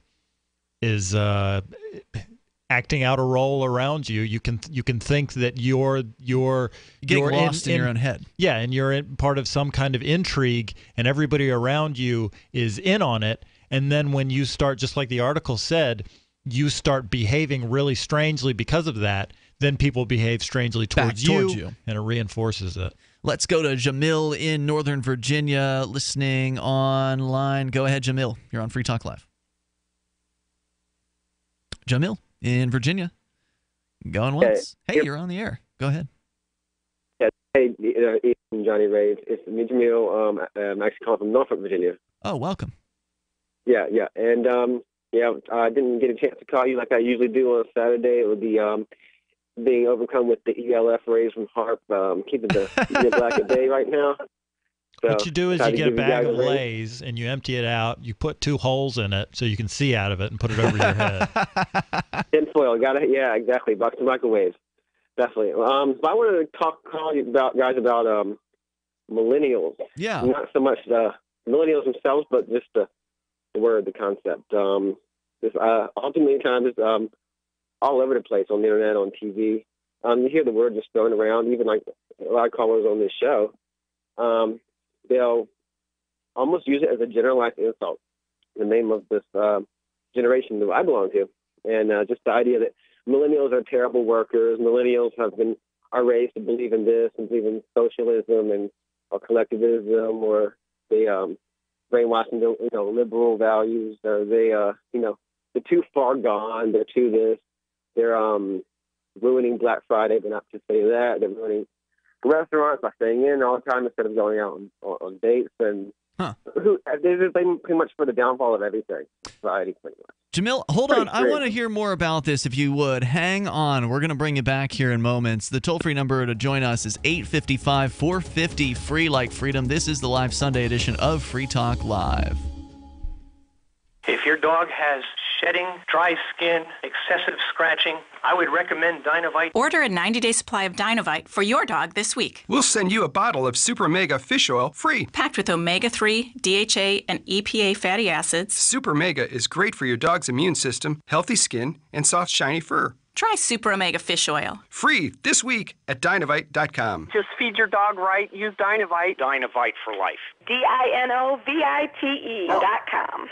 Earlier this year, after many years of conflict over the direction of Bitcoin, the creators of Bitcoin Cash did just what they were told to do. They forked off. Now there are two Bitcoins, the one that is run by the big bank patsies, and Bitcoin Cash, the one that stays true to the creator's vision. Bitcoin Cash has surprised many with its relevancy and staying power, and the price reflects it. If you believe that Bitcoin was meant to be a low-cost, easy-to-use, peer-to-peer currency that could bring economic freedom to the world, you need Bitcoin Cash. Get your Bitcoin Cash wallet right now at bitcoin.com. I got my Blink home security system delivered right to my door. I downloaded the app and it walked me right through the easy setup. Even with my complicated router system, I was done in like 10 minutes. Now it notifies me whenever something moves in front of the wireless cameras, or I can just check it whenever I want right from my phone. And I got you a deal. Get 3 Blink cams for what the other guys charge you for 1, plus an extra 10% off. Visit blinkprotect.com/FTL. blinkprotect.com/FTL. blinkprotect.com/FTL. Shop online and support Free Talk Live. Every purchase you make at shop.freetalklive.com helps spread a message of liberty. From shop.freetalklive.com, you can shop at places like Walmart, Newegg, Amazon UK, Amazon Canada, Omaha Steaks, HostGator, and more. Plus, you can get discounts on web hosting, legal documents, or pretty much anything using saveatpurse.com. Just bookmark the link and help Free Talk Live while shopping online. Thank you for shopping with shop.freetalklive.com. On Free Talk Live, we're bringing people to the ideas of liberty every day. From wrestling superstars like Glenn Jacobs. You guys really are having an impact, I believe. Like I said, a lot of where I am now is due to listening to Free Talk Live. You changed my mind on some very important issues years ago. To random people tuning in on the radio. I was kind of stuck in the left-right paradigm. I heard your show by chance on a Saturday night. From there, I went on, joined the Free State Project, and become an amplifier. So, I mean, that's really the reason why I amp is because I know that if it wasn't for you guys being on as many stations as you are, I never would have found the ideas of liberty. Your amp will directly change more lives by getting Free Talk Live in front of people looking for talk radio online and on the air. When you amp Free Talk Live, you get perks like access to the AMP-only Facebook group and AMP podcast. Visit amp.freetalklive.com. LRN.FM is proud to announce our official listening apps for Android and iOS devices. Now you can easily tune into our streams anywhere, anytime on your smartphone or tablet. Just visit apps.lrn.fm or search for LRN.FM in the Android or Apple app stores. Please download, rate us 5 stars, then share the link on your social media and let your friends and family know how you're listening to LRN.FM. Download it now, free at apps.lrn.fm. Cell 411 is a free app for Android and iOS that replaces government-controlled 911. Cell 411 allows you to preset a group of friends or private organizations to show up at any emergency. Cell 411 is a nightmare for the state because it proves their so-called services aren't needed. Cell 411 has had thousands of installs, and of course it's covered by the BIPCOT no government license. Cell 411 because your friends won't shoot you when you're in trouble. Without the government, who would build the emergency services? You and Cell 411. Get it today at getcell411.com. You can sign up to receive the latest about the Liberty Radio Network via our email updates at updates.lrn.fm. That's updates.lrn.fm.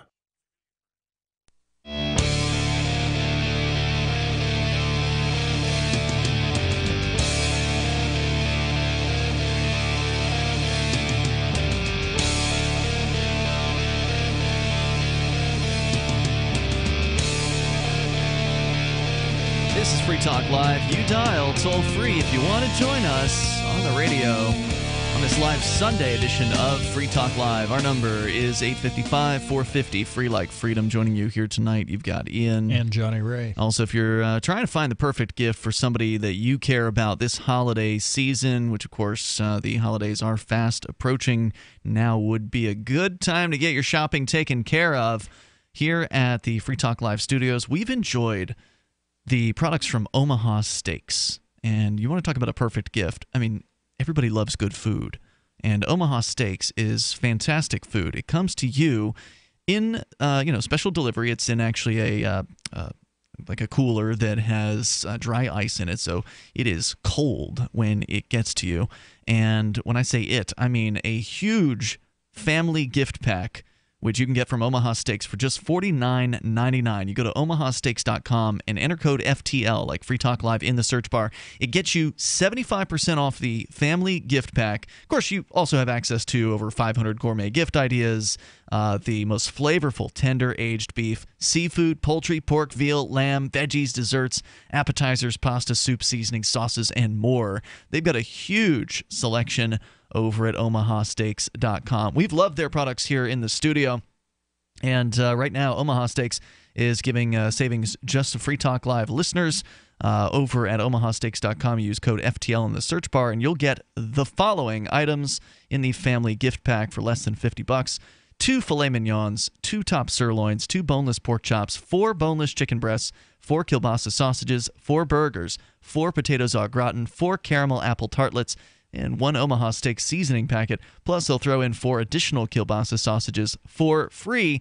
You just go to omahasteaks.com, use code FTL in the search bar, and you'll save 75% on that family gift pack. It's a great introduction to the products over at omahasteaks.com. And of course, you can order other things too if you like. Again, just use code FTL. That way, Free Talk Live gets credit for sending you to Omaha Steaks, because you're going to be hearing Omaha Steaks all over the radio likely this holiday season. So we appreciate it when you use code FTL in the search bar at omahasteaks.com. Let's go back to Jamil in Norfolk, Virginia. Jamil, you were talking to us, you're just getting into, because we just got to at the very end of the last hour, or the last segment, you were talking about millennials, of which it's a generation that you're a part of, and kind of the derision that's out there towards the millennials from other people in other generations. But go ahead with your comments. Yeah, it's just uses a general term of derision by a lot of people. A lot of people aren't aware if they are or aren't part of the millennials, because the millennials are up to, I think, the mid to upper 30s now. But I just think that just writing off a whole I mean, it seems to happen every generation. Every time another generation comes of age, it's like people want to write off the new generation. Kids these days. Exactly, and you think that eventually people would kind of learn that doesn't. Where does that take us? Mm-hmm. But it's collectivism. It's not fair, to treat one group of people as though they're all the same when obviously they're not. No, but it's still helpful. Well, you guys are wrong. Why? Well, first of all, because millennials are lazy. Millennials. I don't know if it's the same with millennials in non-Western countries, because my contention is that millennials are lazier than their parents, and it's because they didn't really have to work. Mm-hmm. The U.S. and the UK are relatively very prosperous, and they've got cradle-to-grave social services. But and surely kids there are don't exceptions. There are exceptions to those, to that. Yeah, but that's. I mean, actually, that's true. There are Naturally, exceptions, but you can still paint. You can still paint with a broad brush. It's just not always going to be right, but it can be helpful. And I think that the prosperity of the U.S. and the collective socialistic nature of the West has given children growing up in that the sense that when they go to work isn't really work. It's just a continuation of what came before, which was education, catering to their egos and making sure that they're not offended and like that. Well, I mean, can you relate, Jamil, or is Johnny Ray full of it? Well, I mean, look, there's some of that is naturally due to the environment they're raised in, like in the West in relatively prosperous countries. But I mean, it's just like the whole thing with. Oh, I lost my train of thought. Well, here before you go on, is it going to be worse, Johnny Ray, with what they are calling Generation Y or Z or whatever the next one, the one after the Millennials? Are they going to be even worse than the Millennials? No, they're going to be better either because because America and because it all comes crashing down, and the debts that we're piling up, we have to face them, and then we're going to have to start working like the rest of the world, like they do in China and so forth. So wait, are you saying that the Millennials they don't work that much, and so their kids are going to see that and they're going to want to be more productive? So they're not like their parents or something, or what? I don't know. The two possibilities that I see are either A, life is not going to be easy, and it's just going to be, it's going to go back to more of a 50s kind of a deal where you have to work to live, or more likely, millennials are leading the way, and we're not going to have to work because robots are going to be doing our work for us. And instead, what is most important for us to be doing is realizing our own potential, and it doesn't involve a lot of mowing the lawn and pleasing other people. No, you have to please other people. That's life. Sure. But that the millennials are going to harness technology the way that their parents didn't, because they didn't have. Yeah, they do it better. Right. They didn't have the kind of tech that we've got now. Jamil, where are we going with all this? Well, instead of just kind of offering like a broad defense of millennials in general, I think to my original point, that in terms of writing off millennials ideologically, in terms of like the liberty movement or the whole political conversation, because we're all individuals, like you say, but I think that millennials are quite capable of very independent and, I don't want to say counterculture, but very independent thought, innovative thought. We grew up with technology, using the internet, typing from a very young age, not as young as Generation Z. And it seems like previous generations, such as Boomers and Generation X and Y, I mean, they lived with and perpetuated and created really a lot of very cancerous ideals that people were questioning and changing, and people might not. A lot of people might not agree with certain social movements that are going on. I certainly don't agree with a lot, but I mean this whole new questioning of the sexual harassment thing, and from that everything to the Arab Spring. There's so many different kind of movements worldwide just questioning paradigms that have existed, and that's all due to a generation that's growing up with technology and a lot of changing environment that leads them to question that kind of thing. I've read somewhere that millennials are more independent or more, individualistic than previous generations. I think millennials are our only hope. Thanks for the call tonight. I appreciate the hopeful message, and thanks for sharing. There's more coming up here at 8:55, 450, free like freedom. Most people think life insurance pays after you're dead. That's true. But did you know you can have tax-free access to your life insurance while you're still alive? You can use the life benefits of your life insurance to grow your money with certainty and guarantees. No stock market risk, no tax risk, and no penalties. Call Life Benefits if you'd like a free book about how this can be done. Call 702-660-7000. That's 702-660-7000.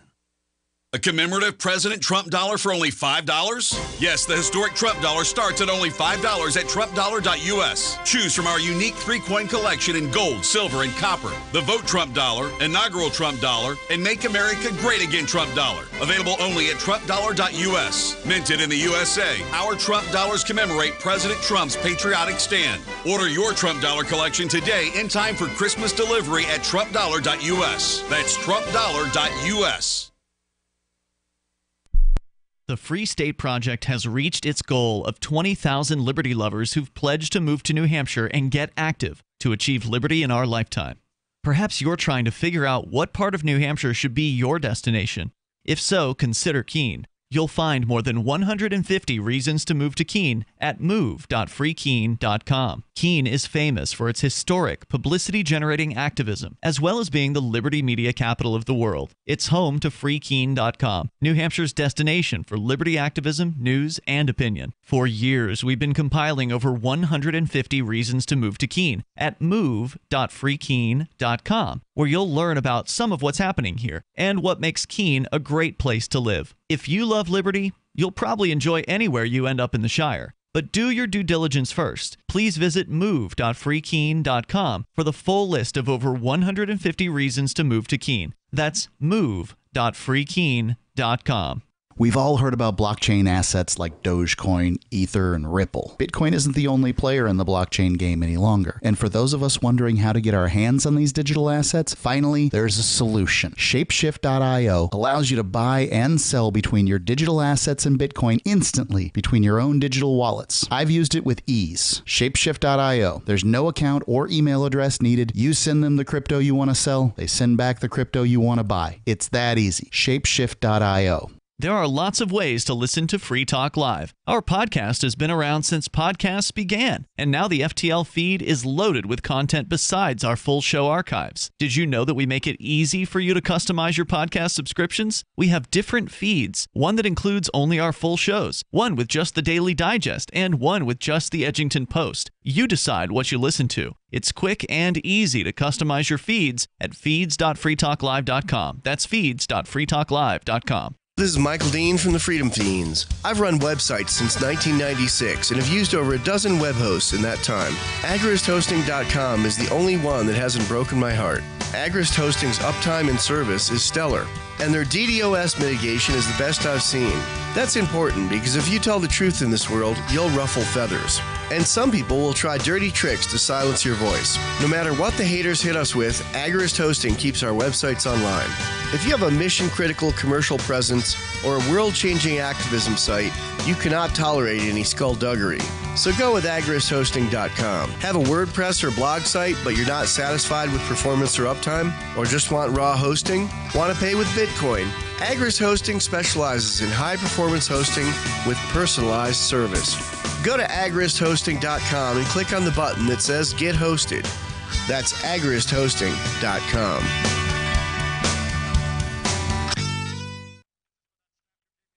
What's up next? Visit the Liberty Radio Network program guide to find out at shows.lrn.fm. That's shows.lrn.fm.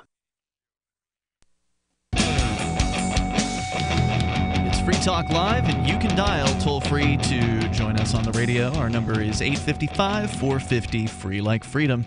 That's 855-450-3733. Let's talk nutritional supplements for a moment. Over 60% of Americans take a nutritional supplement, and for good reason. Nutrient depletion of our soil, coupled with dependence on processed foods, has left most people deficient in essential nutrients.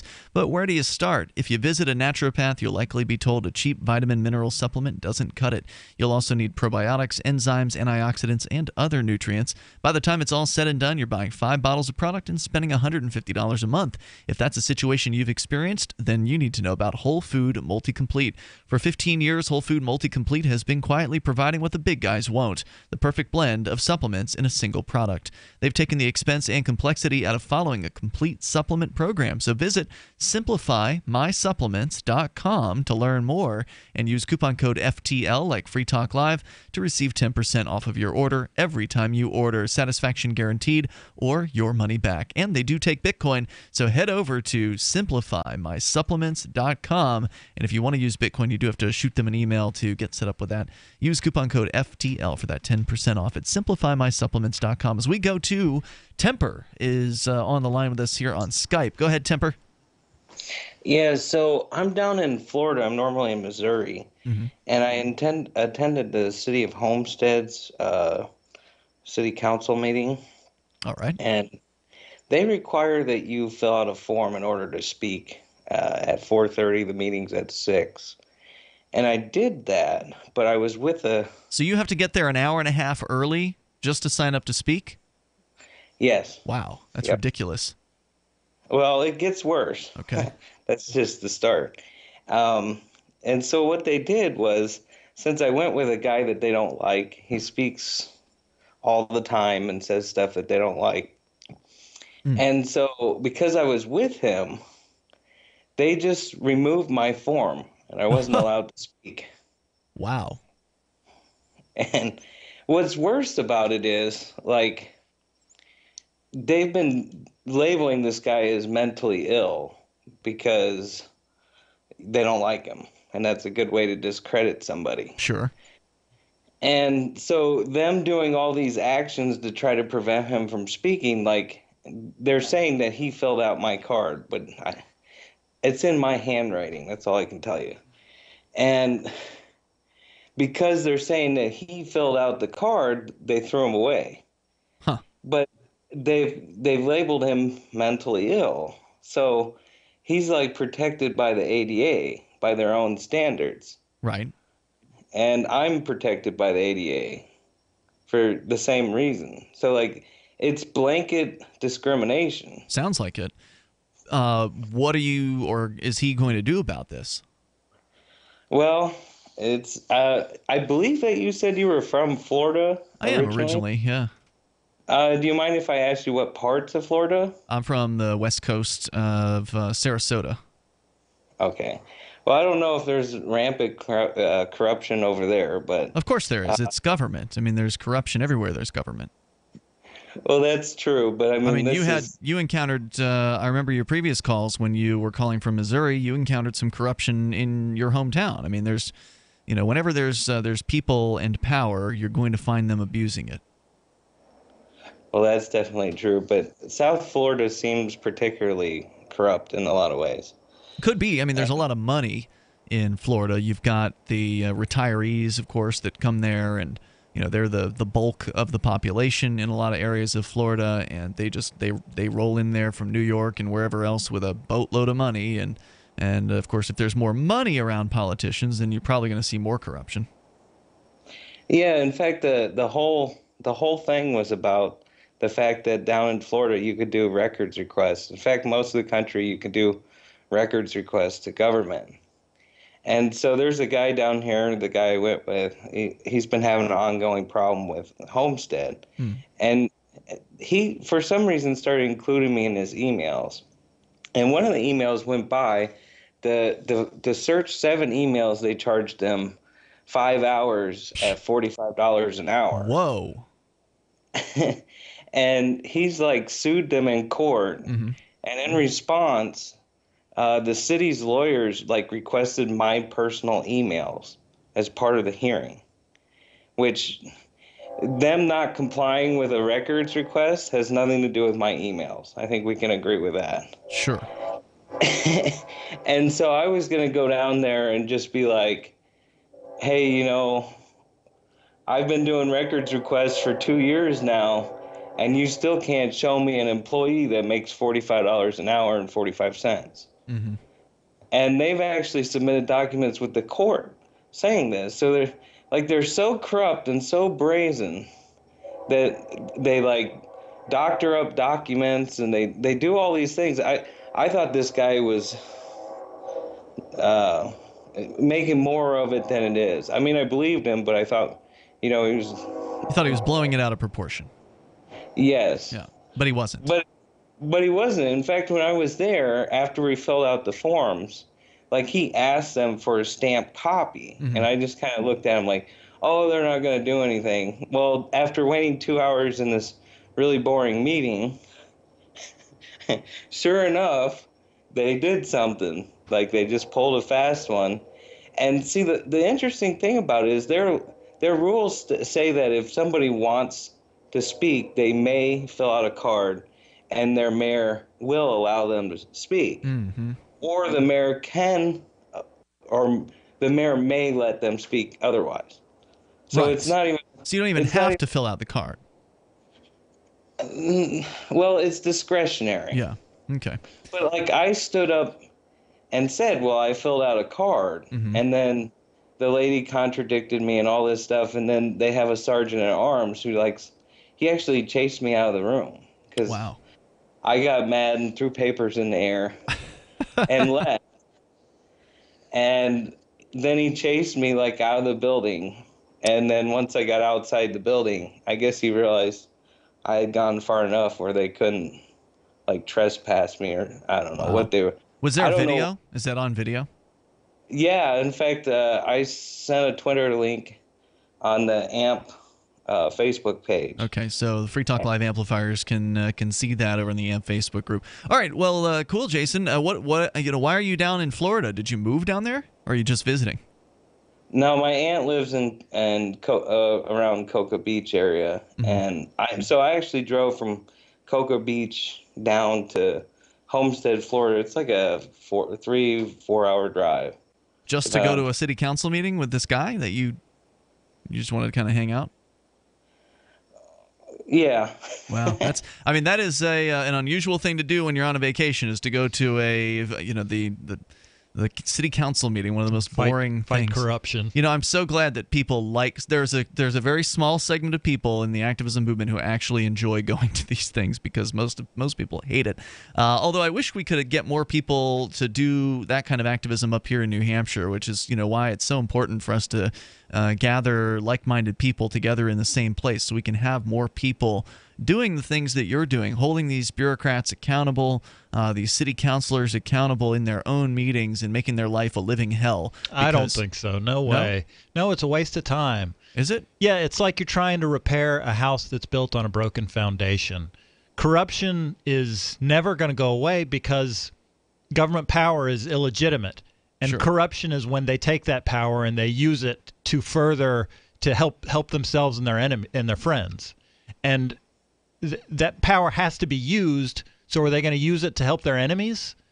No. They're going to use it, and they're going to use it, and they're going to be themselves, and they're going to act like human beings who are trying to further themselves. Still, you can make their lives difficult. Temper, thanks for the call tonight. I appreciate it. If it's uncomfortable to get into these positions of power because you get all kinds of attention from a bunch of activists who are making your life difficult, then that's going to make those people less likely to want to continue in those roles. We've seen it happen, Johnny Ray, where some state representatives here in New Hampshire have thrown up their hands in frustration.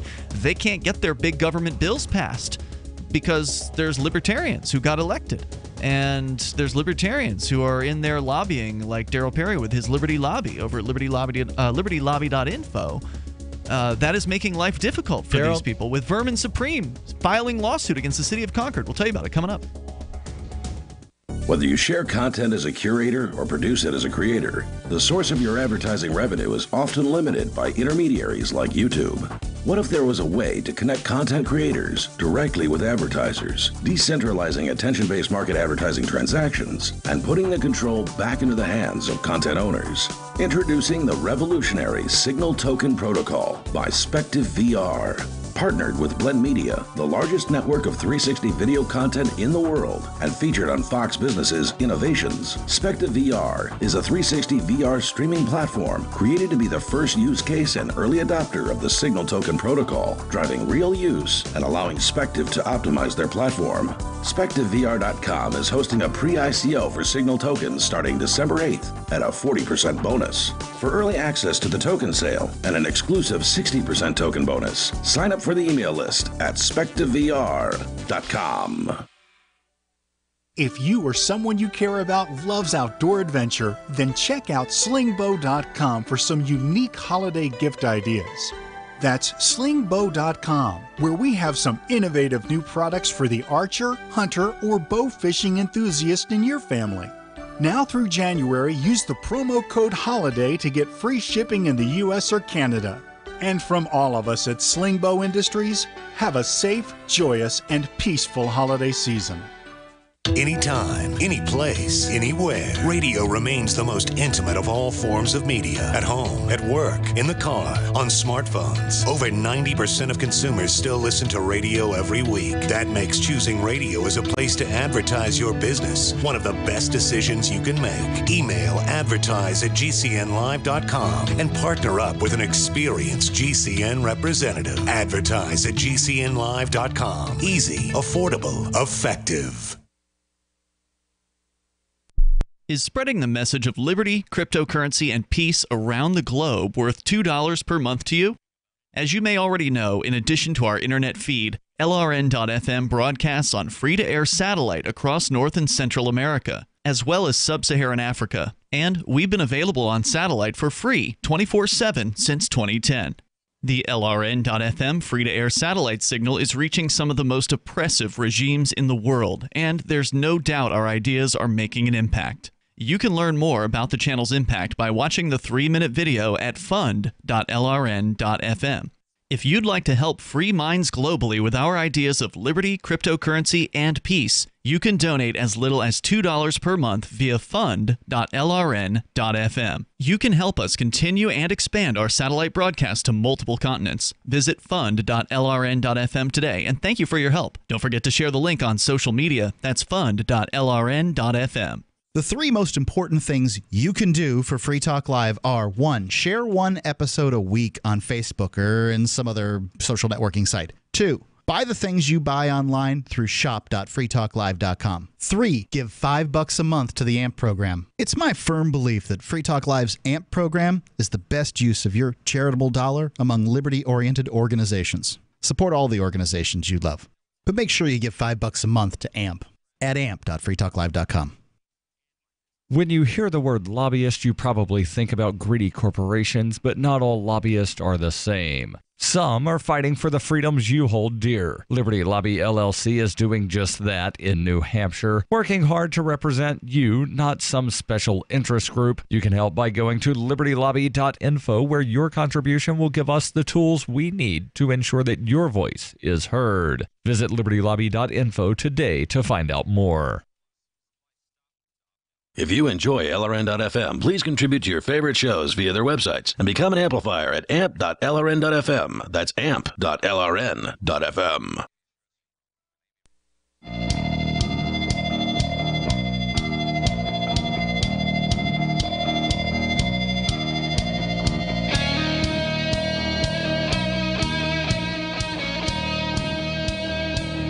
Free Talk Live. Dial toll-free. Bring up whatever you want. Our number here is 855-450-FREE like freedom. That's 855-450-3733. Here in the studio tonight, you've got Ian and Jonny Ray. Don't forget, you can join us online. Head over to freetalklive.com. You can sign up for our email list right there on the front page of the website. Front and center, toward the top, you'll find an email sign-up box. Just drop your email address in there. We'll send you an email on a usually once-a-week basis to keep you in the loop with what's going on with Free Talk Live.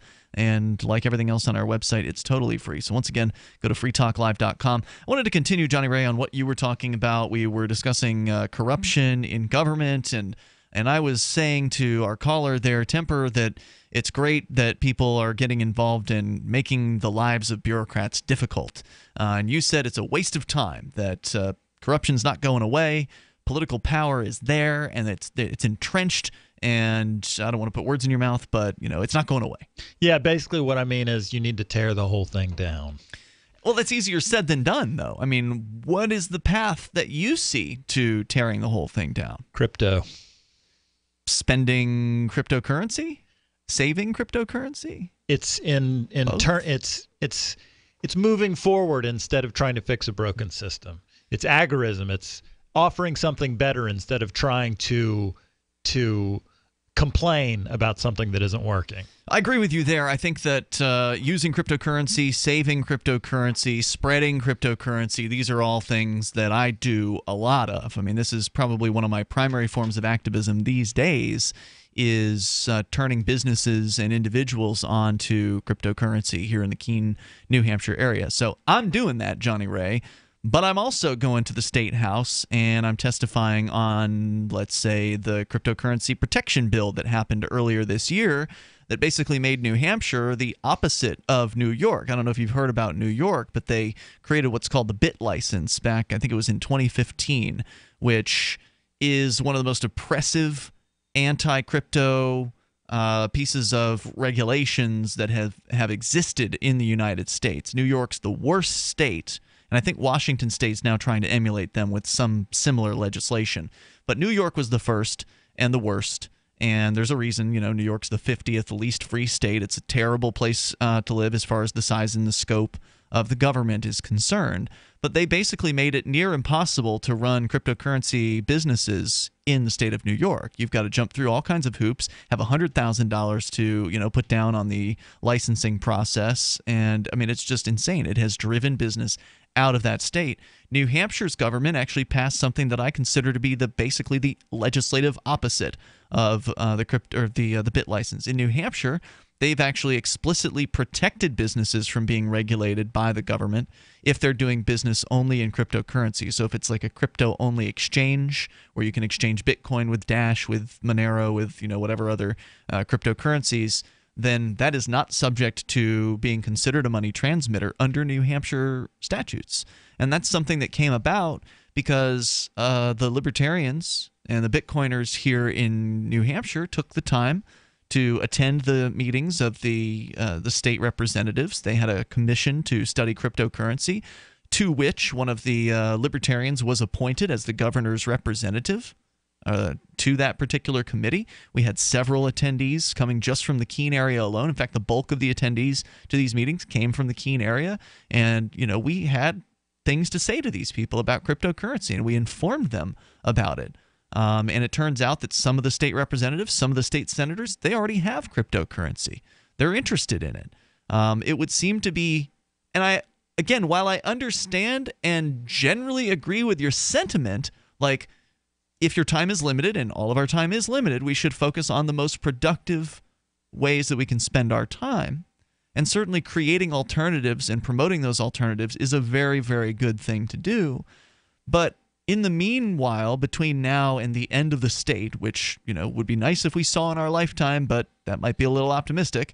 But in the meanwhile, as long as people still believe in the thing called the state, this idea that is a terrible concept that needs to be ended, but as long as people still believe in it, then shouldn't it behoove some of the people out there to do what they can to limit the state's access to our lives, to limit the state's access to our, to our money and our obedience, and try to stop its ever-growing influence? No, because crypto allows you to hide from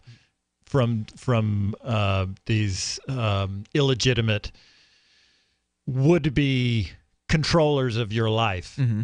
These legislators at this event that you're talking about, this legislation, did they advance the technology of cryptocurrency in any way? Yes, and not directly, but what they did was they created an environment, a political environment that is inviting to people. So as a result, because you are not, unfortunately, Johnny Ray, most people don't think like you, not even the people in the cryptocurrency world, many of whom are very libertarian folks, but they're also like legitimate businessmen who want to, not skate under the radar with everything they do. Now, mind you, I support people, flying under the radar and, being off the grid and outside of the system and not paying taxes and all that. But your average business person, as much as they might not want to pay taxes, they are. They're jumping through whatever government hoops exist.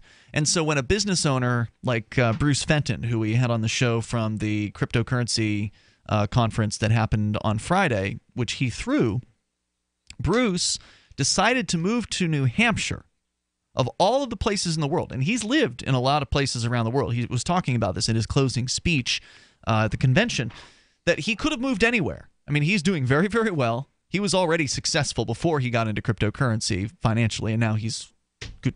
God knows how successful financially. So he could move. He can afford to move his businesses anywhere in the world that he wants to. And he chose New Hampshire because of the libertarians that have moved here, because of the movement that we've created, because of the friendliness of the government towards cryptocurrency here.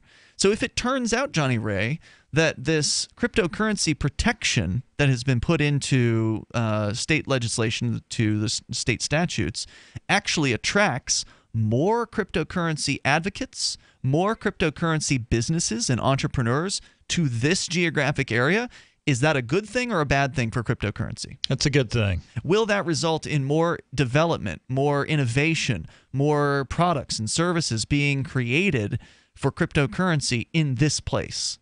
Possibly. Yeah, I mean, it already has. I mean, we've already seen Derek J. and Steven Zeiler, who Derek, former co-host here on Free Talk Live, they cited, it's actually on their website, anypay.global, they actually cite, and Derek's a total, voluntarist. I mean, he is in no way in favor of, the state or anything like that. But they actually cited this cryptocurrency legislation that passed this year as their reason for launching AnyPay, which is their competitor to BitPay, which is a company that allows merchants to accept cryptocurrency at point of sale. So you want to talk about spreading cryptocurrency? Well, Derek J. and Steven have increased the spread of cryptocurrency in New Hampshire, and technically anybody anywhere can use anypay.global. It's a international thing, but it's happening mostly in New Hampshire because we've got the activists here who are out there pushing it. Just tonight, I was on the phone with the owner of the local burger shop here in town, Local Burger, that accepts Bitcoin, but they don't accept anything else because nothing else had existed that they could possibly accept at a point of sale. There's 1,000 other cryptocurrencies, but BitPay only allows them to accept Bitcoin. Well, now that AnyPay exists, they can now accept Dash. Well, not yet. I was on the phone with the owner, walking him through the process of getting signed up for AnyPay, and tomorrow morning I'm going to be going back to the shop, and I'm going to meet with the manager. We're going to get their tablet set up with the AnyPay app, the point-of-sale app, so customers will be able to pay with Dash unless something drastically goes wrong. As of about noon tomorrow, you should be able to walk into Local Burger on Main Street in Keene, New Hampshire, and pay with Dash at the counter. Is that a positive? That's fine. I don't credit the legislators for that. I credit you and the owners of Local Burger, business owners. Yes. However, AnyPay credited the legislators for the reason why they decided to launch their business in New Hampshire as opposed to somewhere else. So it wouldn't have happened, arguably, or it wouldn't have happened as soon in the way that it did if it weren't for that legislation. So while I can appreciate where you're coming from, Johnny Ray, I just don't think that the state's not going to disappear tomorrow, even if we ignore it, because too many people believe in the idea. So we need to end that, and I support ending that. But in the meantime, if there's something we can do to limit its violence that is achievable, then I say we should do that. If that's decriminalizing marijuana to where somebody only gets a ticket rather than an arrest and a record, I say that's a good thing. If it's concealed carry without a permit that also passed this year here in New Hampshire that allows people to legally carry a weapon, a gun, to defend themselves without asking government permission, I say that was worth the effort on the parts of those people who went there to the state legislature to lobby for that. Because now we have more freedom as a result, even though we still have a state, which is a bad thing. Hour number 3 coming up. Free Talk Live. If you're 85 or younger, would you like peace of mind and comfort for your family? We're Final Expense Direct with an urgent message for you. The average funeral today costs over $8,000, but the most you'll get from government benefits is $255. How will your family pay the difference? We can help. Our senior plans start as low as just $1 a day and pay up to $30,000 for a funeral and other final expenses. Peace of mind is easy. There's no medical exam. You'll have lifetime coverage, and your plan can't be canceled as long as you pay your premiums. Call now for free information about our senior plans. Answer a few simple questions and receive approval right on the phone. Plus, call right now and we'll give you a discount prescription card for free. Call 800-557-0158. That's 800-557-0158. Again, 800-557-0158. Hi, this is Mark Edge of Free Talk Live. Michael W. Dean's book, User's Manual for the Human Experience, changed my life. In a culture that attempts to turn you into a compliant victim, this book gives you implementable steps on everything from how to be aware of your environment, walking down the street, to business, to how to handle a toxic person in your life. If you're a human, you need to read this book at least once. Go to Amazon and get the Kindle version, or paperback, or an audiobook of A User's Manual for the Human Experience. Did you know you can watch Free Talk Live during our live shows 7 days a week from 7 to 10 p.m. Eastern via our studio cams at cam.freetalklive.com? Plus, you can chat with other listeners while you watch, all totally free. Now that our live video stream is hosted by YouTube, our video archives will be online even faster. So be sure to subscribe to our YouTube channel. Listen, watch, and chat all free at cam.freetalklive.com. That's cam.freetalklive.com. You're listening to the live edition of Free Talk Live. Hour number 3 is next after the news here on the Liberty Radio Network at LRN.FM. From Keene in the Shire, the Liberty Media capital of the world, this is Daryl W. Perry, host of FPP Radio News for Sunday, December 3rd, 2017. Silver is trading at $16.44 per ounce. Gold is valued at $1,281 per ounce. Bitcoin is trading at 5 cents, and the average price of Bitcoin is $11,667. Antiwar.com reports American presidents have long sought to avoid the question of Israel's capital city, putting off any change in recognition for decades. Officials say they believe that's going to change with President Trump, however, and that next week he will recognize Jerusalem as Israel's capital city. Israel has claimed Jerusalem as its capital city since 1980, though this includes substantially parts of Jerusalem occupied militarily during the 1967 war, and internationally almost no one recognizes this. As far as most of the world is concerned, the capital city of Israel is Tel Aviv. Trump's decision to recognize Jerusalem is a big issue because of its implication on the Israeli occupation of Palestine. It's likely to be a half measure, however, as officials say Trump will not relocate the U.S. Embassy in Israel from Tel Aviv to Jerusalem. Palestinian officials have warned the U.S. against any potential changes to Jerusalem's status, saying it's not just a Palestinian issue, but one for all Arabs, Muslims, and Christians, and that they've warned the U.S. repeatedly that it is a red line issue.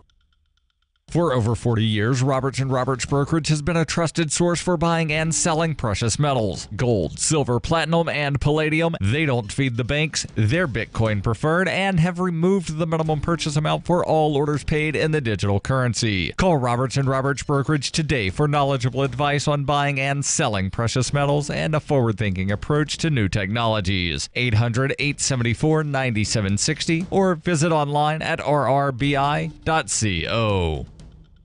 UPI reports Britain's National Cybersecurity Center warned all government agencies of a risk to national security if they use Russian-based Kaspersky Lab antivirus software. The chief executive of the agency sent a letter to all permanent secretaries that was publicly released Saturday, saying Russia has the intent to target UK central government and the UK's critical national infrastructure through the software company. The agency's technical director, Ian Levy, said he saw no compelling case at present to extend that advice to wider public sector, more general enterprises, or individuals. The company based in Moscow denies unethical ties or affiliations with any government, including Russia, and has never helped nor will help any government in the world with its cyber espionage or offensive cyber efforts. In September, the U.S. Department of Homeland Security ordered U.S. government agencies to remove any products from Kaspersky Labs because of security concerns. When you hear the word lobbyist, you probably think about greedy corporations, but not all lobbyists are the same. Some are fighting for the freedoms you hold dear. Liberty Lobby LLC is doing just that in New Hampshire, working hard to represent you, not some special interest group. You can help by going to libertylobby.info, where your contribution will give us the tools we need to ensure that your voice is heard. Visit libertylobby.info today to find out more. Reuters reports the U.S. Senate narrowly approved a tax overhaul on Saturday, moving Republicans and President Donald Trump a big step closer to their goal of slashing taxes for businesses and the rich while offering everyday Americans a mixed bag of changes. In what would be the largest change to U.S. tax law since the 1980s, Republicans want to add $1.4 trillion over 10 years to the $20 trillion national debt to finance changes that they say would further boost an already growing economy. Trump, speaking to reporters as he left the White House for New York hours after the pre-dawn vote, praised the Senate for passing tremendous tax reform, and said people are going to be very, very happy once the Senate and House of Representatives reconcile their respective versions of the legislation. He said the resulting bill could cut the corporate tax rate from 35% to 20%. It could be 22% when it comes out. It could also be 20%. Celebrating the Senate victory, Republican leaders predicted the tax cuts would encourage U.S. companies to invest more and boost economic growth. The Senate approved the bill in a 51-49 vote, with Democrats complaining that last-minute amendments to win over skeptical Republicans were poorly drafted and vulnerable to being gamed later. The tax overhaul is seen by Trump and Republicans as crucial to their prospects at midterm elections in November 2018, when they will have to defend their majorities in Congress. Senator Bob Corker, one of the few remaining Republican fiscal hawks who pledged early on to oppose any bill that expanded the federal deficit, was the lone Republican dissenter. This has been FPP Radio News, online at fppradio.com. Readers rejoice! This week, Amazon unveiled the Kindle Flare, the latest model of their popular e-reader. The improved device has the ability to loudly and repeatedly announce the title of the book you're reading so everyone knows how smart you are. Breakfast of Champions by Kurt Vonnegut. The hot new e-reader includes a massive catalog of titles, a sleek, easy-to-use interface, and a loud, clear voice that barks the name and author of your book on a loop. Amazon says the repetitive shouting is a small feature that makes a big difference. Readers say that with crystal clear 150 decibel stereo speakers, the Flare provides the most conspicuous reading experience yet. When you're not reading, the Flare automatically switches into bookshelf mode, which conserves power and reads off a list of everything on your Kindle. Blink by Malcolm Gladwell, a confederacy of dunces. And Amazon's competition has also stepped up their game as Apple released a new iPad that whispers, "I have an iPad," over and over again. This is the Onion News Network.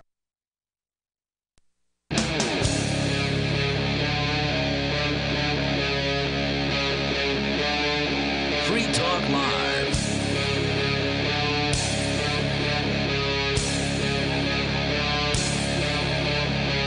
It's Free Talk Live, hour number 3. We're kicking it off here on the live Sunday edition of the show. You can join us. The toll-free line is 855-450 free like freedom. That's 855-450-3733. We do have Skype at Skype username LRN.FM with you here tonight. You've got Ian and Johnny Ray. And of course you can bring up whatever you want. Still to come here, we've got economics in one lesson. What I consider to be probably one of the more important chapters in the book. We're a good 2/3 of the way through this thing at this point. It's called The Function of Profits. Now, my version was a short chapter, wasn't it? Yes, no more than 4 or 5 pages. 4 pages. We'll get into that coming up here in moments, but we're going to your calls first, where David is on the line in New Mexico on Skype. Go ahead, David.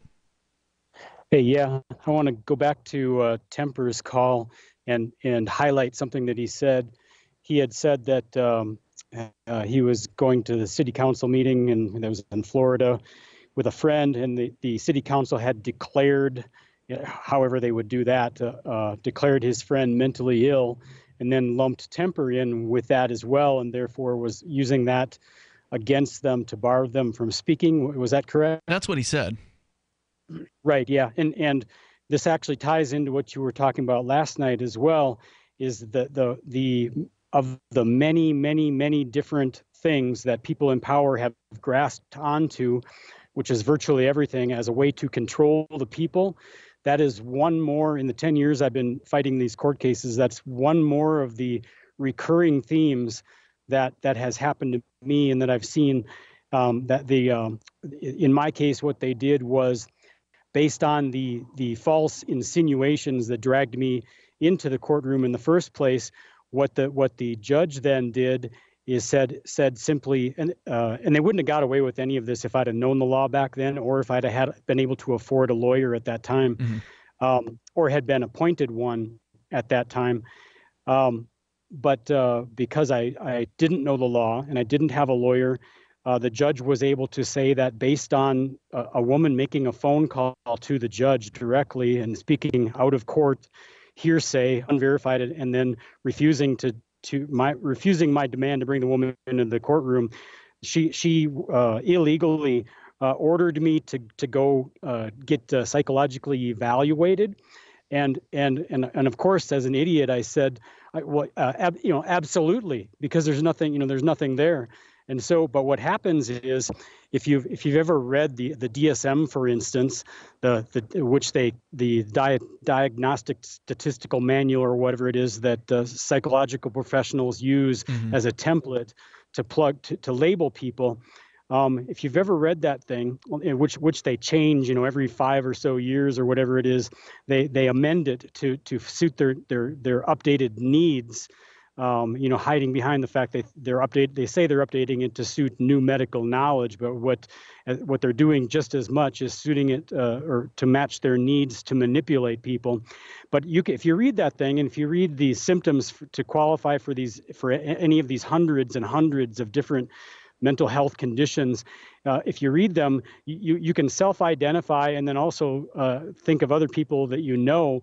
And virtually everybody that you know, yourself and other people, you would see where if someone was trying to label you as something for their convenience, they would have no difficulty whatsoever. There's something in there for everybody, is what you're saying. There's something in there for everybody. Like oppositional defiance disorder. That's the one I would get. That's all of you guys. You guys are meet that one too. Right. And me included.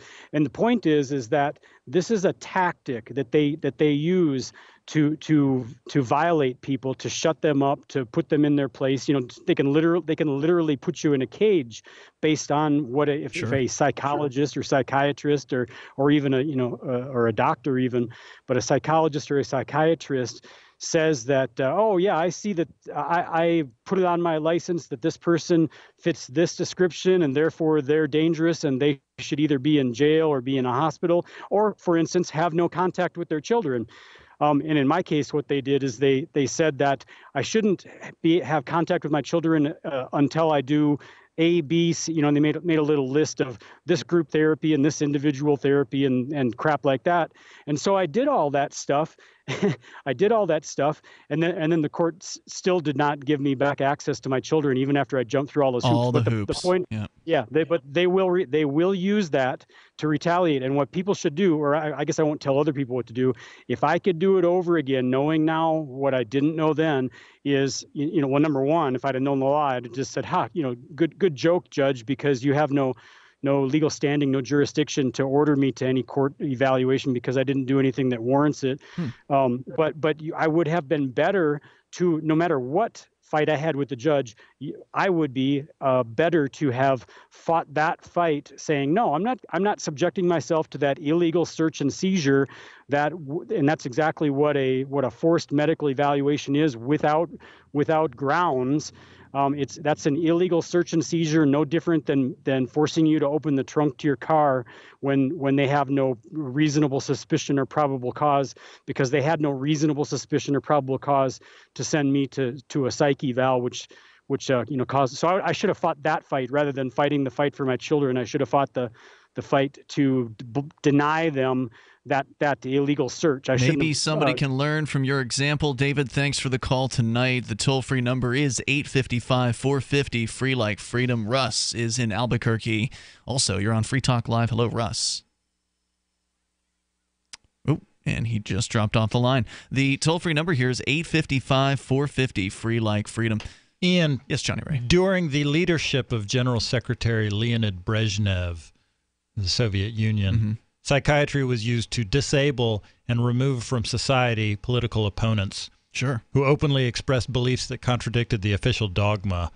You must be crazy. The term philosophical intoxication, for instance, was widely applied to the mental disorders diagnosed when people disagreed with the country's communist leaders, and by referring to the writings of the founding fathers of Marxism, made them the target of criticism. The anti-Soviet political behavior of some individuals, being outspoken in their opposition to the authorities, demonstrating for reform, and writing critical books, were defined simultaneously as criminal acts, symptoms of mental illness, and susceptible to a ready-made diagnosis. Within the boundaries of the diagnostic category, the symptoms of pessimism, poor social adaptation, and conflict with authorities were themselves sufficient for a formal diagnosis of schizophrenia. He's crazy. Lock him up. Drug him. Yeah, you must be crazy to go up against the authorities when they're gonna imprison you, beat you, torture you. Absolutely. I mean, that is definitely. I can see why people would see that as crazy. Mm-hmm. Your typical person is going to go along to get along, and so when somebody's rocking the boat like that, they must be insane. And the toll-free number here is 855-450-FREE like freedom, which is why we need more of those crazy people who have oppositional defiance disorder, people like us that don't like to be told what to do, that want to be independent and live our lives as free as possible.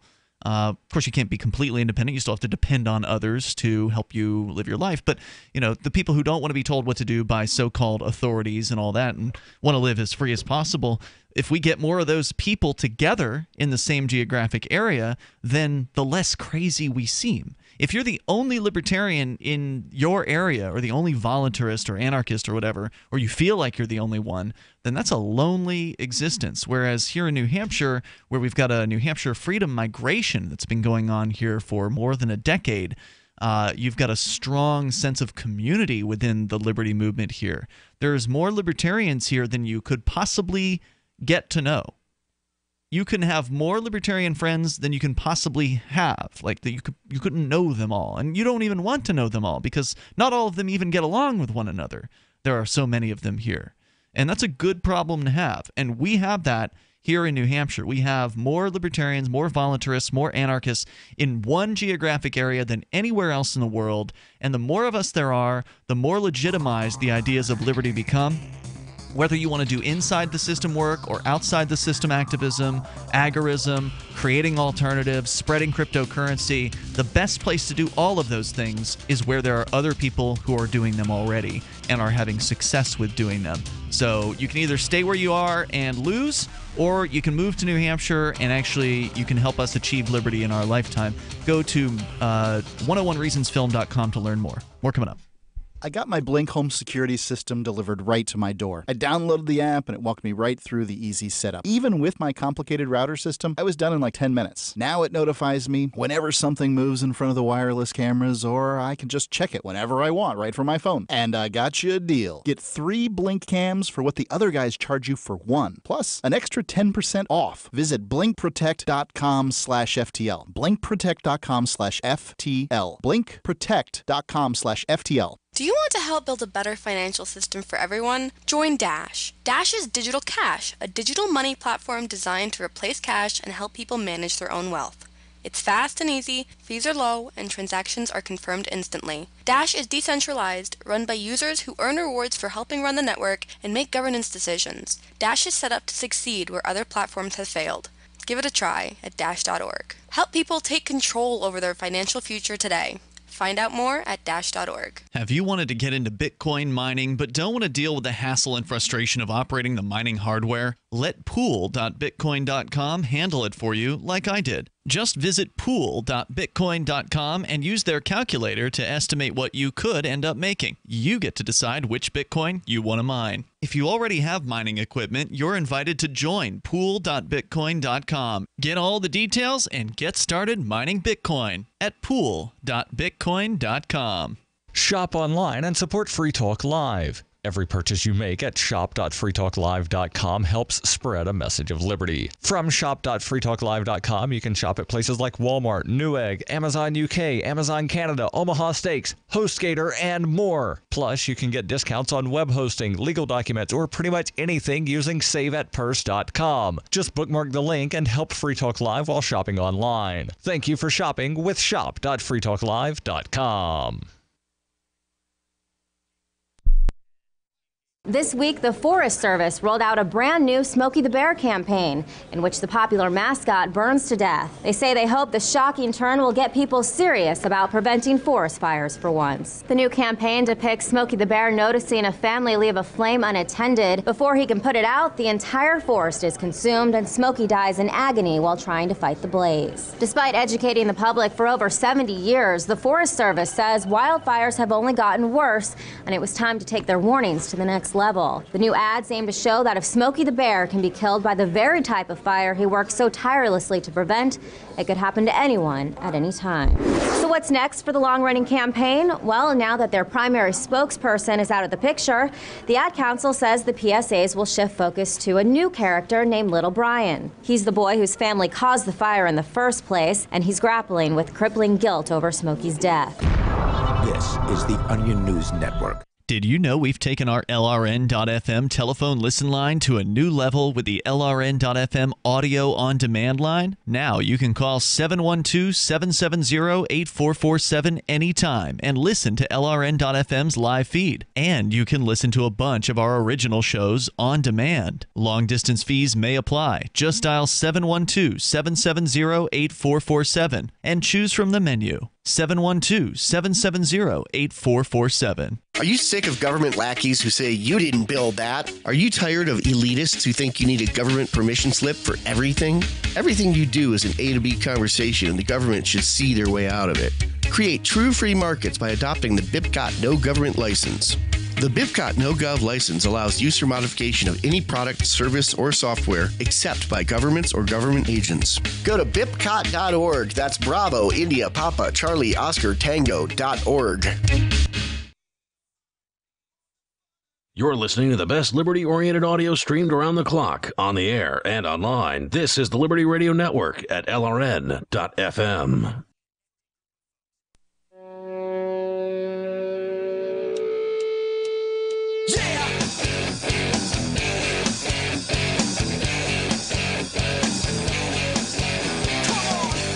Free Talk Live. You dial toll-free here. Bring up whatever you want. Our number is 855-450. Free like freedom. 855-450-3733. Still to come, we have to talk about the function of profits. We're going to get into that, but your calls and thoughts come first. Here with you tonight, it's Ian. And Jonny Ray. The Blink Home Security System is available to you, and it is super easy to get set up. Unlike any other security system you may have experimented with, you don't have to drill any holes, run wires, and go through all that hassle of getting it set up. It's literally done within moments. All you have to do is unbox it. That's probably going to be the longest part of the process, is opening up the the package, because then all you got to do is pop the batteries in the wireless cameras, plug in the hub, and set it all up via your Wi-Fi connected device like a tablet or a smartphone. It's that simple. And it works well. It monitors, the area in front of the camera, and if there's motion, it will take a clip of the motion. You specify how long of a clip you want it to record, and then it shoots that over to you on your smart device, which you can review from wherever you are. Of course, you can set up the cameras to operate at specific times. So head over to blinkprotect.com/FTL, and you can get 3 Blink cams for what some of the other guys will charge you for 1 camera. You go to blinkprotect.com/FTL for the Blink Home Security System. Blinkprotect.com/FTL. Like Free Talk Live to the phones, your calls and thoughts. Brooke in Albuquerque, you're on Free Talk Live. Hello, Brooke. Hey, how are you? Hey, what's on your mind tonight? So I just heard you talking about the DSM-5 a little while ago, and I used to be in the Army. I was actually in the Army for almost 15 years, and I think that the reason why the DSM-5 is changing is because of the way that political correctness is changing. If you get accused of something in the military, just like now in the civilian world, you're guilty until proven innocent, and the surefire way to make sure that you're actually guilty is to command direct you for a mental health evaluation. And then can't they also, when they do that, can't they also say, oh, yeah, you've had this mental problem since before you were in the military, so therefore we're not going to cover the treatment for it? Well, if there's no record of it, then they have to cover treatment for whatever mental health diagnosis they give you. Okay. But typically what the doctors do is they diagnose people in general with borderline personality disorder, because that's like a catch-all. It's like if they can't diagnose you with 10 out of the 12 symptoms of one mental illness, but you have 2 of 7 different mental illnesses, they call it borderline personality disorder. And, that kind of catches everybody up. So, Well, thank you for sharing that. What did something like that happen to you while you were in the military? It actually did, yeah. Is that why you ended up leaving? That, and I wasn't really sure what was going to happen this past November, so yeah. Gotcha. All right, cool. Well, hey, Brooke, thanks for calling tonight and sharing your story. I appreciate it. Thank you, sir. Yes, let's continue here. Pat is in northern Michigan. Pat, you're on Free Talk Live. Yeah, this is Parallel Pat calling from Thunder Bay. We've talked before. Hey, Pat, go ahead with your thoughts. Well, I'm just going to, it's one of them awful this happened to me stories. All right. And first off, I want your listeners to know if they ever get hemmed up by the law and you're facing any kind of a serious charge, sell your car, sell your dog, sell your guns. Well, keep one, but, you know, do whatever you have to do to get adequate legal defense. Because the public pretenders are just that, pretenders. Yeah, they're usually pretty terrible. They actually get paid a bonus to get you to plead guilty. I know this for a fact. Really? Yeah. Why, dude, if everybody that was confronted with a legal problem demanded a jury trial, 30 days, the legal system would shut down. Oh, yeah. It wouldn't take everybody. If 10% of the people who are charged with stuff, whether it be speeding ticket or possession of marijuana or, you know, some other non-crime, if 10% of those people were to take it to trial, it would load up the court system to where they'd have to start dropping charges. They would have to. Well, they pick on the poor. They sure do. You know what I mean? You pick off the weak, the lame, the old. That's right. The way the world's work. Well, right. If you're a bully, you go after the easy marks. You know, you don't go after the guy that's just as jacked up as you are. Anyway, this happened to me years and years ago. Yeah. There was a young woman. She was a friend of my daughter's. And I had a bad feeling because I dealt with a teenager like this back when I was a kid. She was getting molested by her father. Oh, no. And so I had a conversation with her one night. Well, she ended up going home and giving her grandmother, you know, one of the cover stories. I don't know, there's 10% truth in every lie type thing. So anyway, I ended up facing these CSC charges here in Michigan. And the what I charges? didn't have money for a lawyer. The what charges? Criminal sexual conduct. Whoa. Yeah.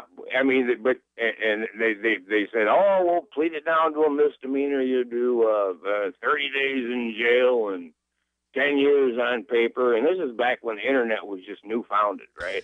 Okay. And there's going to be no internet registry, and you come in and sign a paper once a year, and 10 years it's over. Well, the last month of the 10th year, they send me a piece of paper saying that they have changed me from a Schedule 1 to a Schedule 2 and added another 15 years onto my tail. What? So, yeah, now I got to go register twice a year. I'm registered with my face on the internet. This is for a misdemeanor. Wow. How can they adjust your sentence without any kind of court hearing like that? This thing has been taken to court, evidently. I've done a little bit of research on it. People have tried to beat it, and they've been smacked down. And you had a public defender? Yeah, I had a public pretender. Yeah. Exactly. I don't know if it's true that the public defenders get a bonus in every state, because I surprisingly have actually seen a couple of decent public defenders here in the Keene, New Hampshire area. Well, Keene, New Hampshire is a remarkable place, but this story gets way worse. I ended up like 3 years after the 10 years. Okay, I've already done hell here. Uh-huh. And the oil boom gets busting, and there's no work here. So I sell some guns, I get some money, I'm a carpenter. Mm-hmm. I'm going to go build houses for the oil workers, right? You know, everybody needs a place to live. So I go out there, and I did a little research before I left, and I found out Wyoming and Montana were the only places that if you had a misdemeanor CSC, you didn't have to go through all the registration hoo-ha. Mm-hmm.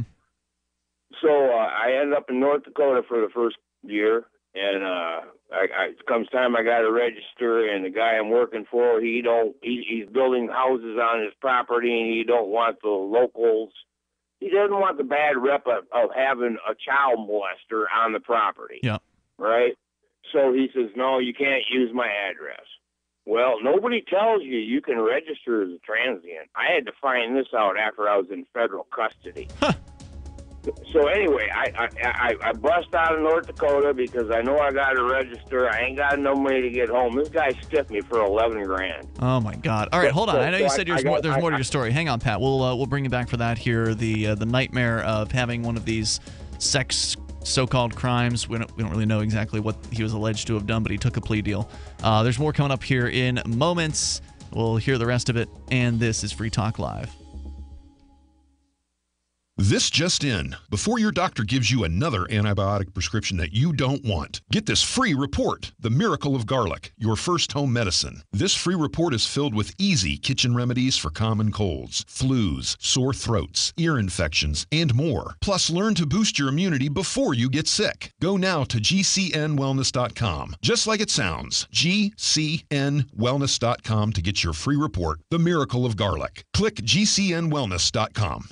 If you or someone you care about loves outdoor adventure, then check out slingbow.com for some unique holiday gift ideas. That's slingbow.com, where we have some innovative new products for the archer, hunter, or bow fishing enthusiast in your family. Now through January, use the promo code HOLIDAY to get free shipping in the U.S. or Canada. And from all of us at Slingbow Industries, have a safe, joyous, and peaceful holiday season.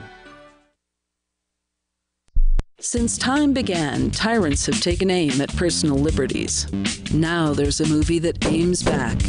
The government has no more right to tell us what to put in our bodies than they have to take our guns or tell us what books we can read. 6 drug police were eaten by bears while raiding a marijuana farm. On your knees, you dirty hippie! Jesus. On your knees! What's the problem, officer? Today, many cops who enforce pot laws do so only because it provides them with cushy jobs, good benefits, and a chance to push people around. I was an undercover narcotics officer. The drug war is nothing but a farce. The Second Amendment says you gotta keep you and your gat intact. Guns and Weed, The Road to Freedom. A film by Michael W. Dean and Nima Vadadi. DVD available now at gunsandweed.com or on Amazon. That's gunsandweed.com. Makes the perfect gift. Remember, that's gunsandweed.com. Radio is the most personal of mediums. I exist right now in your head. If you listen to Free Talk Live regularly, you know me. Free Talk Live is on more than 160 radio stations around the U.S. and has been downloaded on every continent around the world. Hundreds of thousands of listeners with ad packages from $600 a month to $6,000 a month. Imagine what we can do for your business, project, website, or idea. Email me, mark@freetalklive.com. If you want to know the latest about Free Talk Live before we go on the air, all you need to decide is how you want it delivered. It's your choice. Visit news.freetalklive.com. You can get emailed announcements and participate in contests via our email updates list. Plus, we have a Twitter account that you can follow and a Facebook page where you can become a fan. So visit news.freetalklive.com to get news about Free Talk Live as soon as it's announced and the way you want it delivered at news.freetalklive.com. That's news.freetalklive.com. A congressman recently revealed that legislation totaling 2,900 pages and involving more than $1 trillion was available to members of Congress for less than 48 hours to study and consider. That's over 60 pages of legislation per hour. Do you think anyone read the entire bill? I'm Jim Babka with DownsizeDC.org. Consider a proposal buried in a 3,200-page, $388 billion bill, which would have empowered committee chairmen or their agents to examine Americans' tax returns. When this horrible provision came to light, no one claimed to know how it got into the bill. One congressman questioned said, "I didn't write it, I didn't approve it, I wasn't even consulted." If your attorney represented you this way, he might be disbarred. But this is how Congress represents you every day. That's why DownsizeDC.org has created the Read the Bills Act. You can force Congress to read their bills before they pass them at DownsizeDC.org. While our satellite channel is free to listen to, it's not free for us. You can help us cover our satellite costs with the chip-in on the right side of the page at lrn.fm.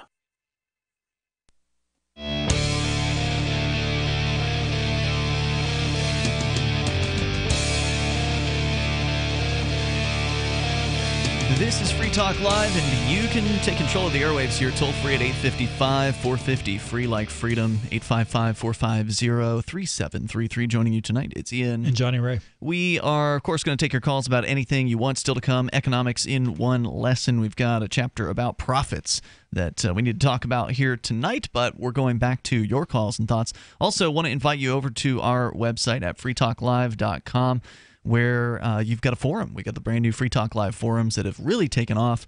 In recent weeks, there's a lot of posts over there. Listeners of the show and Free Talk Live amplifiers and hosts are interacting with one another and others on the Free Talk Live forums. Go to forum.freetalklive.com to get interactive there. It's free, of course. That's forum.freetalklive.com. We're talking with Pat in northern Michigan about his odyssey of it being in the court system as somebody who ended up taking a guilty plea for some sort of misdemeanor sexual related crime. What was it that they had alleged that you had done, Pat? Well, my crime was I had snapped the waistband of a teenager. That was it. That was it. And my lawyer told me, after a 5-minute consult in the back room where he basically told me if it was his kid, I probably wouldn't be walking right now. This is the only talk I had with my lawyer. Right? Wow. And then I'm in front of the judge, and he leans over at me as the judge gives me the furry eyeball, and he says, "If you don't tell him you did that to see her snatch, this is going to trial, and you're going to go up for 4 years." So I'm just like quaking in my boots. Mm-hmm. So yeah, they scared the bejesus out of me. Yeah, you took the plea, and then you got this. What did you call it? CSC, criminal sexual conduct. Yeah, criminal sexual conduct. Fourth degree misdemeanor. Held over your head, and they just kept making the requirements worse on you. You were getting into telling us that they kicked it from 10 years to 25 years, doubled my statute, which put me in a whole different category. Doubled my registration. I had to come in twice a year instead of once a year. Put me on the internet, so now all my neighbors are talking. I can't get a job. I can't, it ruins your life. Yeah. And so then you were telling us about how you went out to go work in the oil fields as a construction worker. So 3 years after I'd done my 10 that they scheduled me for, I'm brokered in hell. It's this is just shortly after 2008 where everything fell to pieces. Mm-hmm. And the oil boom is just like a year and a half into it. My son's already out there for 6 months, so I got a foothold. So I go out there, and I make a little bit of good money first year. First 6 months anyway, I hook up with a good guy. But he ends up losing his ass because he gets screwed by some people. And so then I ended up in bad times, so I got to grab a log floating down the river, the next boss come along, mm-hmm. and he ends up screwing me. And this is the guy that don't want me to use his address to register. Well, that's a whole other story. Out there in that pothole prairie, there's places where you can't get signal. There was planes flying over this little valley I was in, and I know they were trying to find me on my cell phone because there was only one little corner in my camper where I could put my phone and it would come in, and they were trying to find that damn signal. So I knew they was hunting me, and like I said before I left Michigan, I had somebody check, and they told me that Wyoming, Montana didn't have any mandatory registration for misdemeanors. Okay. So I'm like 50 miles from the Montana border, and I hear about this sugar factory out there that's hiring. So I'm like, all right, well, devil you don't, better than the devil you don't. So out I go to work at the sugar plant. Well. They let me work just fine. Actually, you know what? I didn't. I went and I worked for a guy that did gutters and whatnot, steel buildings. I did what I do. And then come winter, I got in a hard time and I had to find a place to get new digs because me and him had a... Where's this going? And we don't need to know all the intimate details. Where this is going is I ended up getting hemmed up by the feds and spending a year in and out of federal institutions out there. They had me in Billings, Montana, homeless in my slippers in the middle of the winter and kicked me loose. No place to live and no backup. I ended up having to Shanghai my federal defender out there, and basically after many, this is a long damn story, but he finally got them to give me a psychological profile test.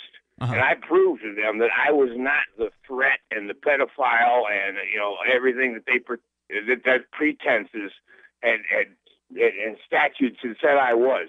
So they cut me loose. I'd still be homeless on the streets of Billings, Montana right now, dude. Wow. Pat, it's a terrible system. I'm sorry that it happened to you, and thank you for the call tonight. I appreciate hearing from you. Let's talk to Robert in Vermont. Robert, you had some suggestions for Pat there in Michigan. Go ahead.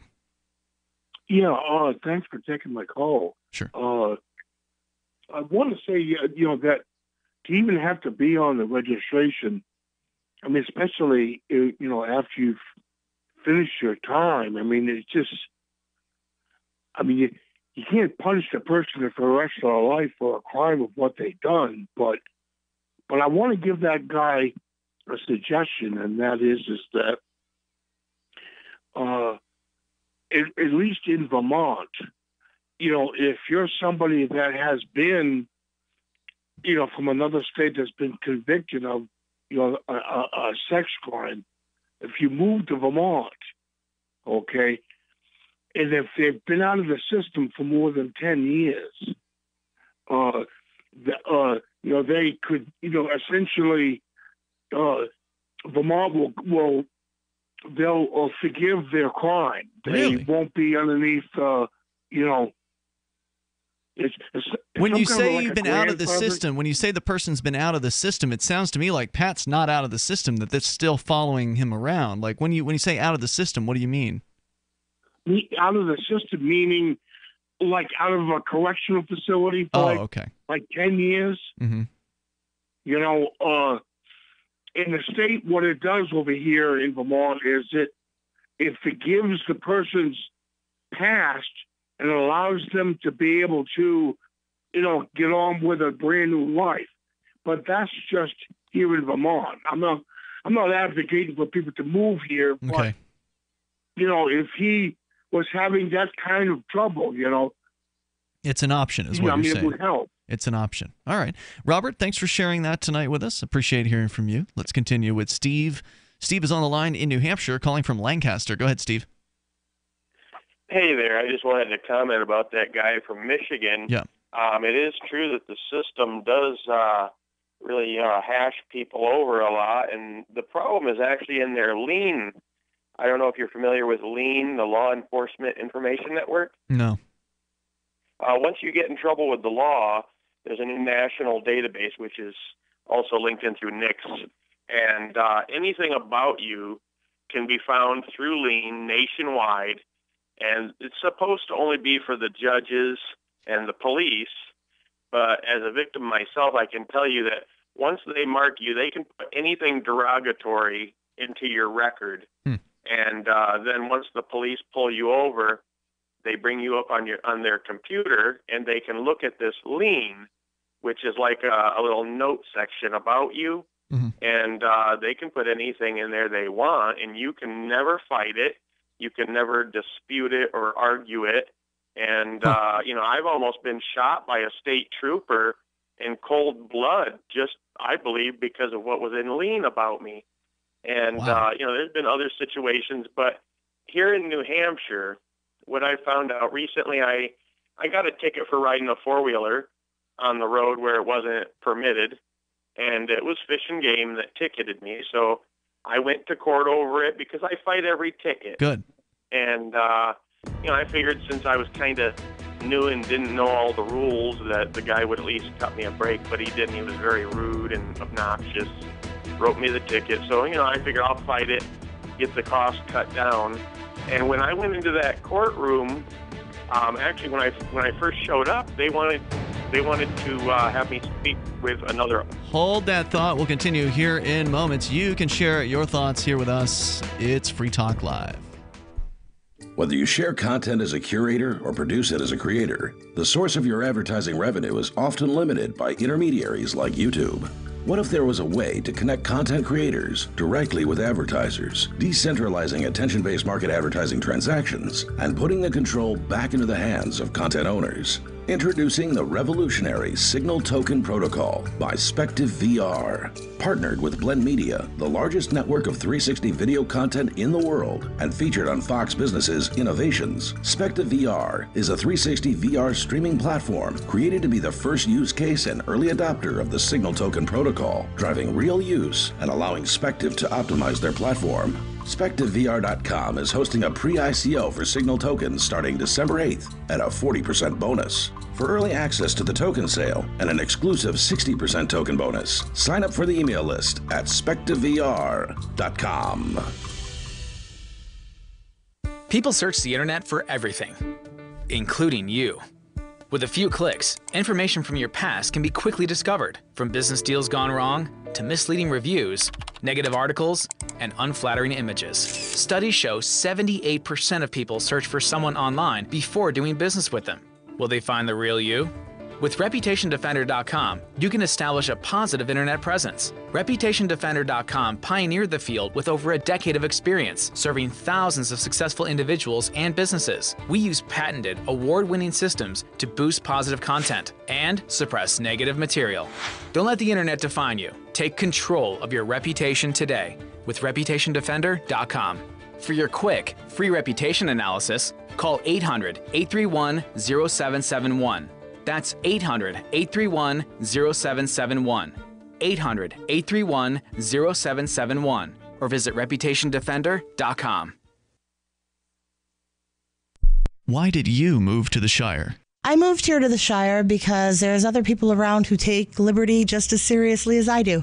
I moved to the Shire because I saw videos of people challenging authority and thought that I could get support myself.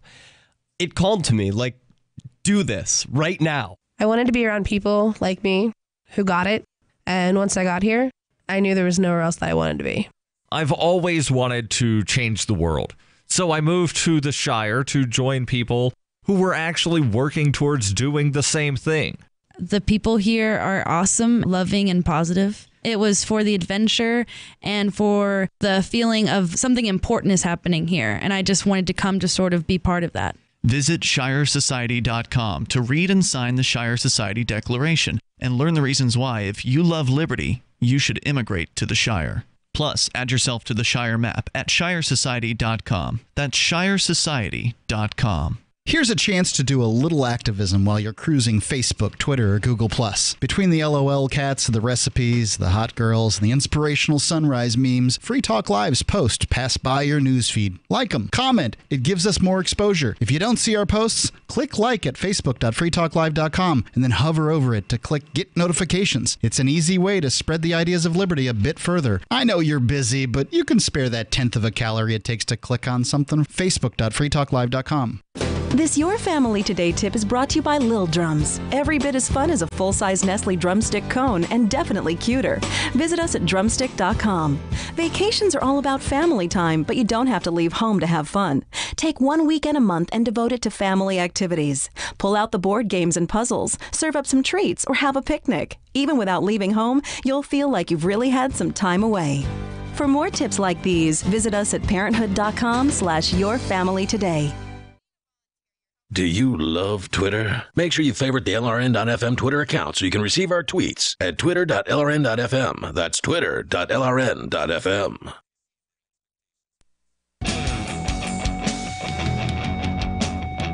It's Free Talk Live. You may dial toll free here at 855-450-FREE like freedom. That's 855-450-3733. And we've got Skype as well. Skype username is lrn.fm. Live Sunday edition with you tonight. It's Ian. And Jonny Ray. All right, so we had Steve on the line. He was telling us a court story, and then he dropped off during the break there. If there was a technical issue, certainly welcome to call back. Normally our rule is 1 call per night, but if there's some sort of technical problem, we will waive that rule. Anyway, Ian and Jonny Ray here. We've got the book, Economics in One Lesson by Henry Hazlitt. And we've been going through chapter by chapter and kind of doing an online book review here, or an on-air book review, or a book club. And this chapter, Jonny Ray, is The Function of Profits. And I have to say that I consider this to be one of the more useful and informative chapters, because profits get a real bad rap, don't they? Yeah. And they apparently this book was written in the 1940s. They got a bad rap back then too. So, what's old is new again. People are very anti-profit for whatever reason. They've been raised to believe that profits are evil and that profits are bad. And one of the things that Hazlitt starts out by talking about here is that, at least according to statistics back when the book was written, and I suspect the same is still true today, although it would be interesting to see. Profits are very difficult to come by. Right, that most corporations, most companies are not profitable. In fact, most of them are losing money and likely to go out of business, which means the investors who took the risk of investing in whatever that business was are going to lose their investment. So in that case, there is no profit. In fact, there's the opposite. There's loss. And he talks that, says that that is the way things tend to be, that a lot of people think that the most profitable, they point to the most profitable corporation and then they talk about how bad, that is for whatever reason. And then people extrapolate from that, oh, well, all corporations must be as profitable. And that's just not the case. Right. And what happens when a firm achieves profit, large profit, in some endeavor of theirs, what happens in the world is that suddenly their competitors or would-be competitors see the profits they're making. It's a signal to the marketplace, and they jump in and they retool and they start trying to go after some of those same profits, and that reduces the profits for the original firm. And it's because of competition. It's a natural leveling process where firms are where the profits are difficult to come by, and it channels the potential for profits, channels the efforts of our manufacturing and our service providers. It channels their efforts into providing the products and services that people are not currently getting as much as they want to. Because when you've got a shortage of something, that's where you can really make profits. If you're into a new venture, something that's new on the world, and nobody else is doing it, you can get incredible profits if you're first. Right. And so that's one of the functions of profits is to keep people going, keep people pleasing their consumers.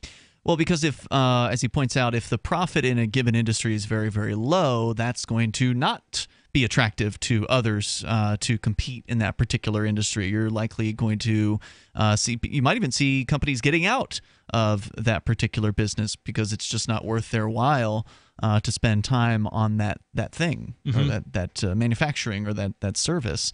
But ultimately, that profits are a useful function and a critical function for the marketplace to have without interference from government. We don't need some know-it-all bureaucrat coming in and deciding how much profit somebody should be allowed to make. Because if a government bureaucrat comes in, and let's say an industry, and by the way, he says that the typical profits here, corporate profits average less than 6% of the national income. Now, this was again at the time this book was written, but that's not a whole lot of money right there. But if a government were to come in and say, we're cutting your profits down from 6% to 1%, well, then that is going to mean that there's not going to be much innovation in that particular industry, because one of the pushes towards innovation is the idea that if you can make a manufacturing process, for instance, more efficient, find better sources and cheaper sources of products or whatever to make the costs of creating that thing less, then that could increase your profits. If you're artificially limited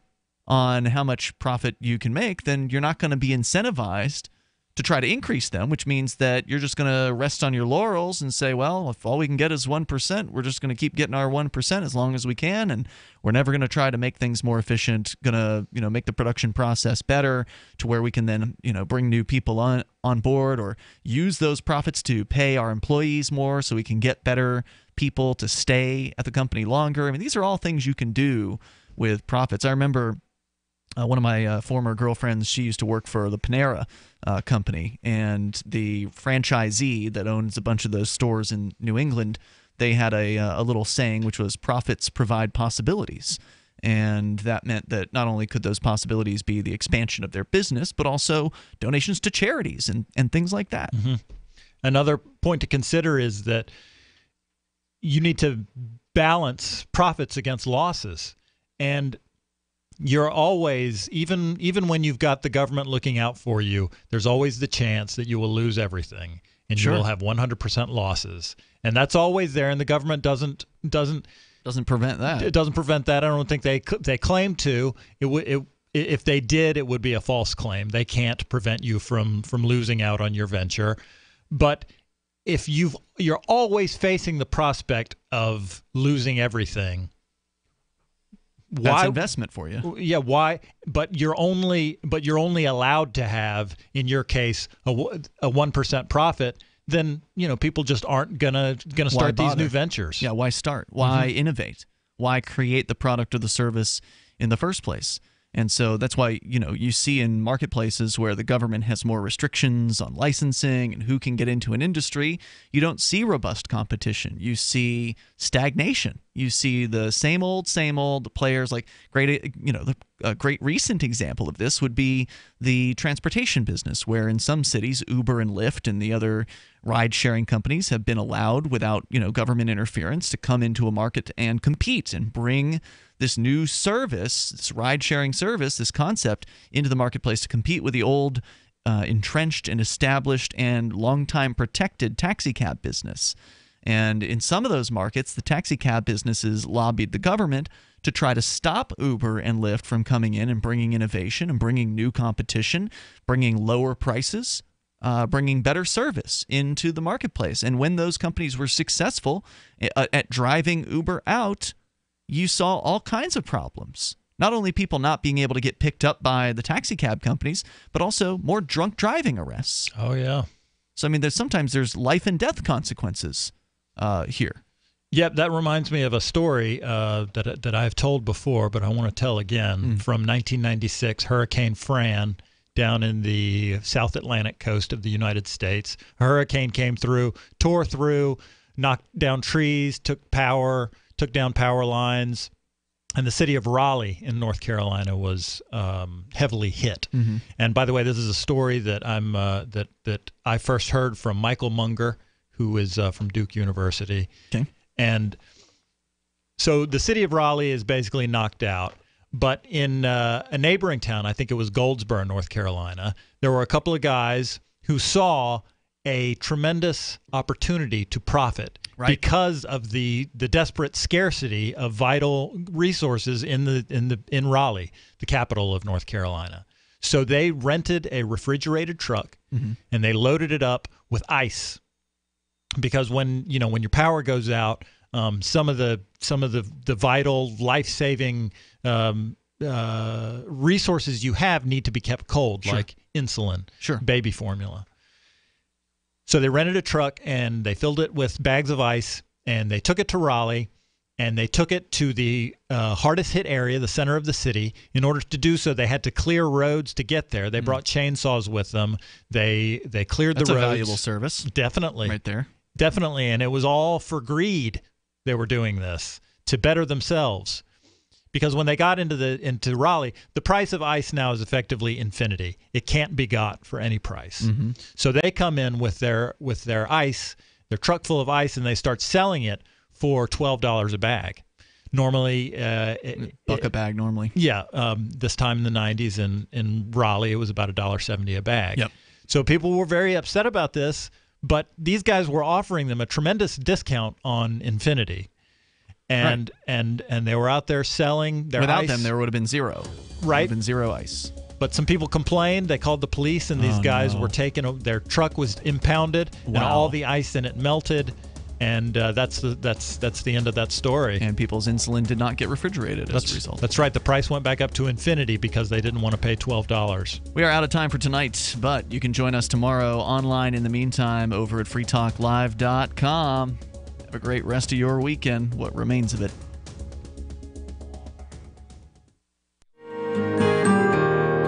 So the protection of life, liberty, and property is what the Free State Project is all about. But it's an effort to move 20,000 people who understand. It's about demonstrating to the entire country that, yeah, we can have a free market, a truly free market. Making it just a freer, great place to live. It's the world's largest voluntarist libertarian community, and it's only getting bigger. That's amazing, to be able to move to a place where other people passionately believe in being free and independent. What the Free State Project is managing to do, though, is to put their money where their mouth is. Physically getting up across the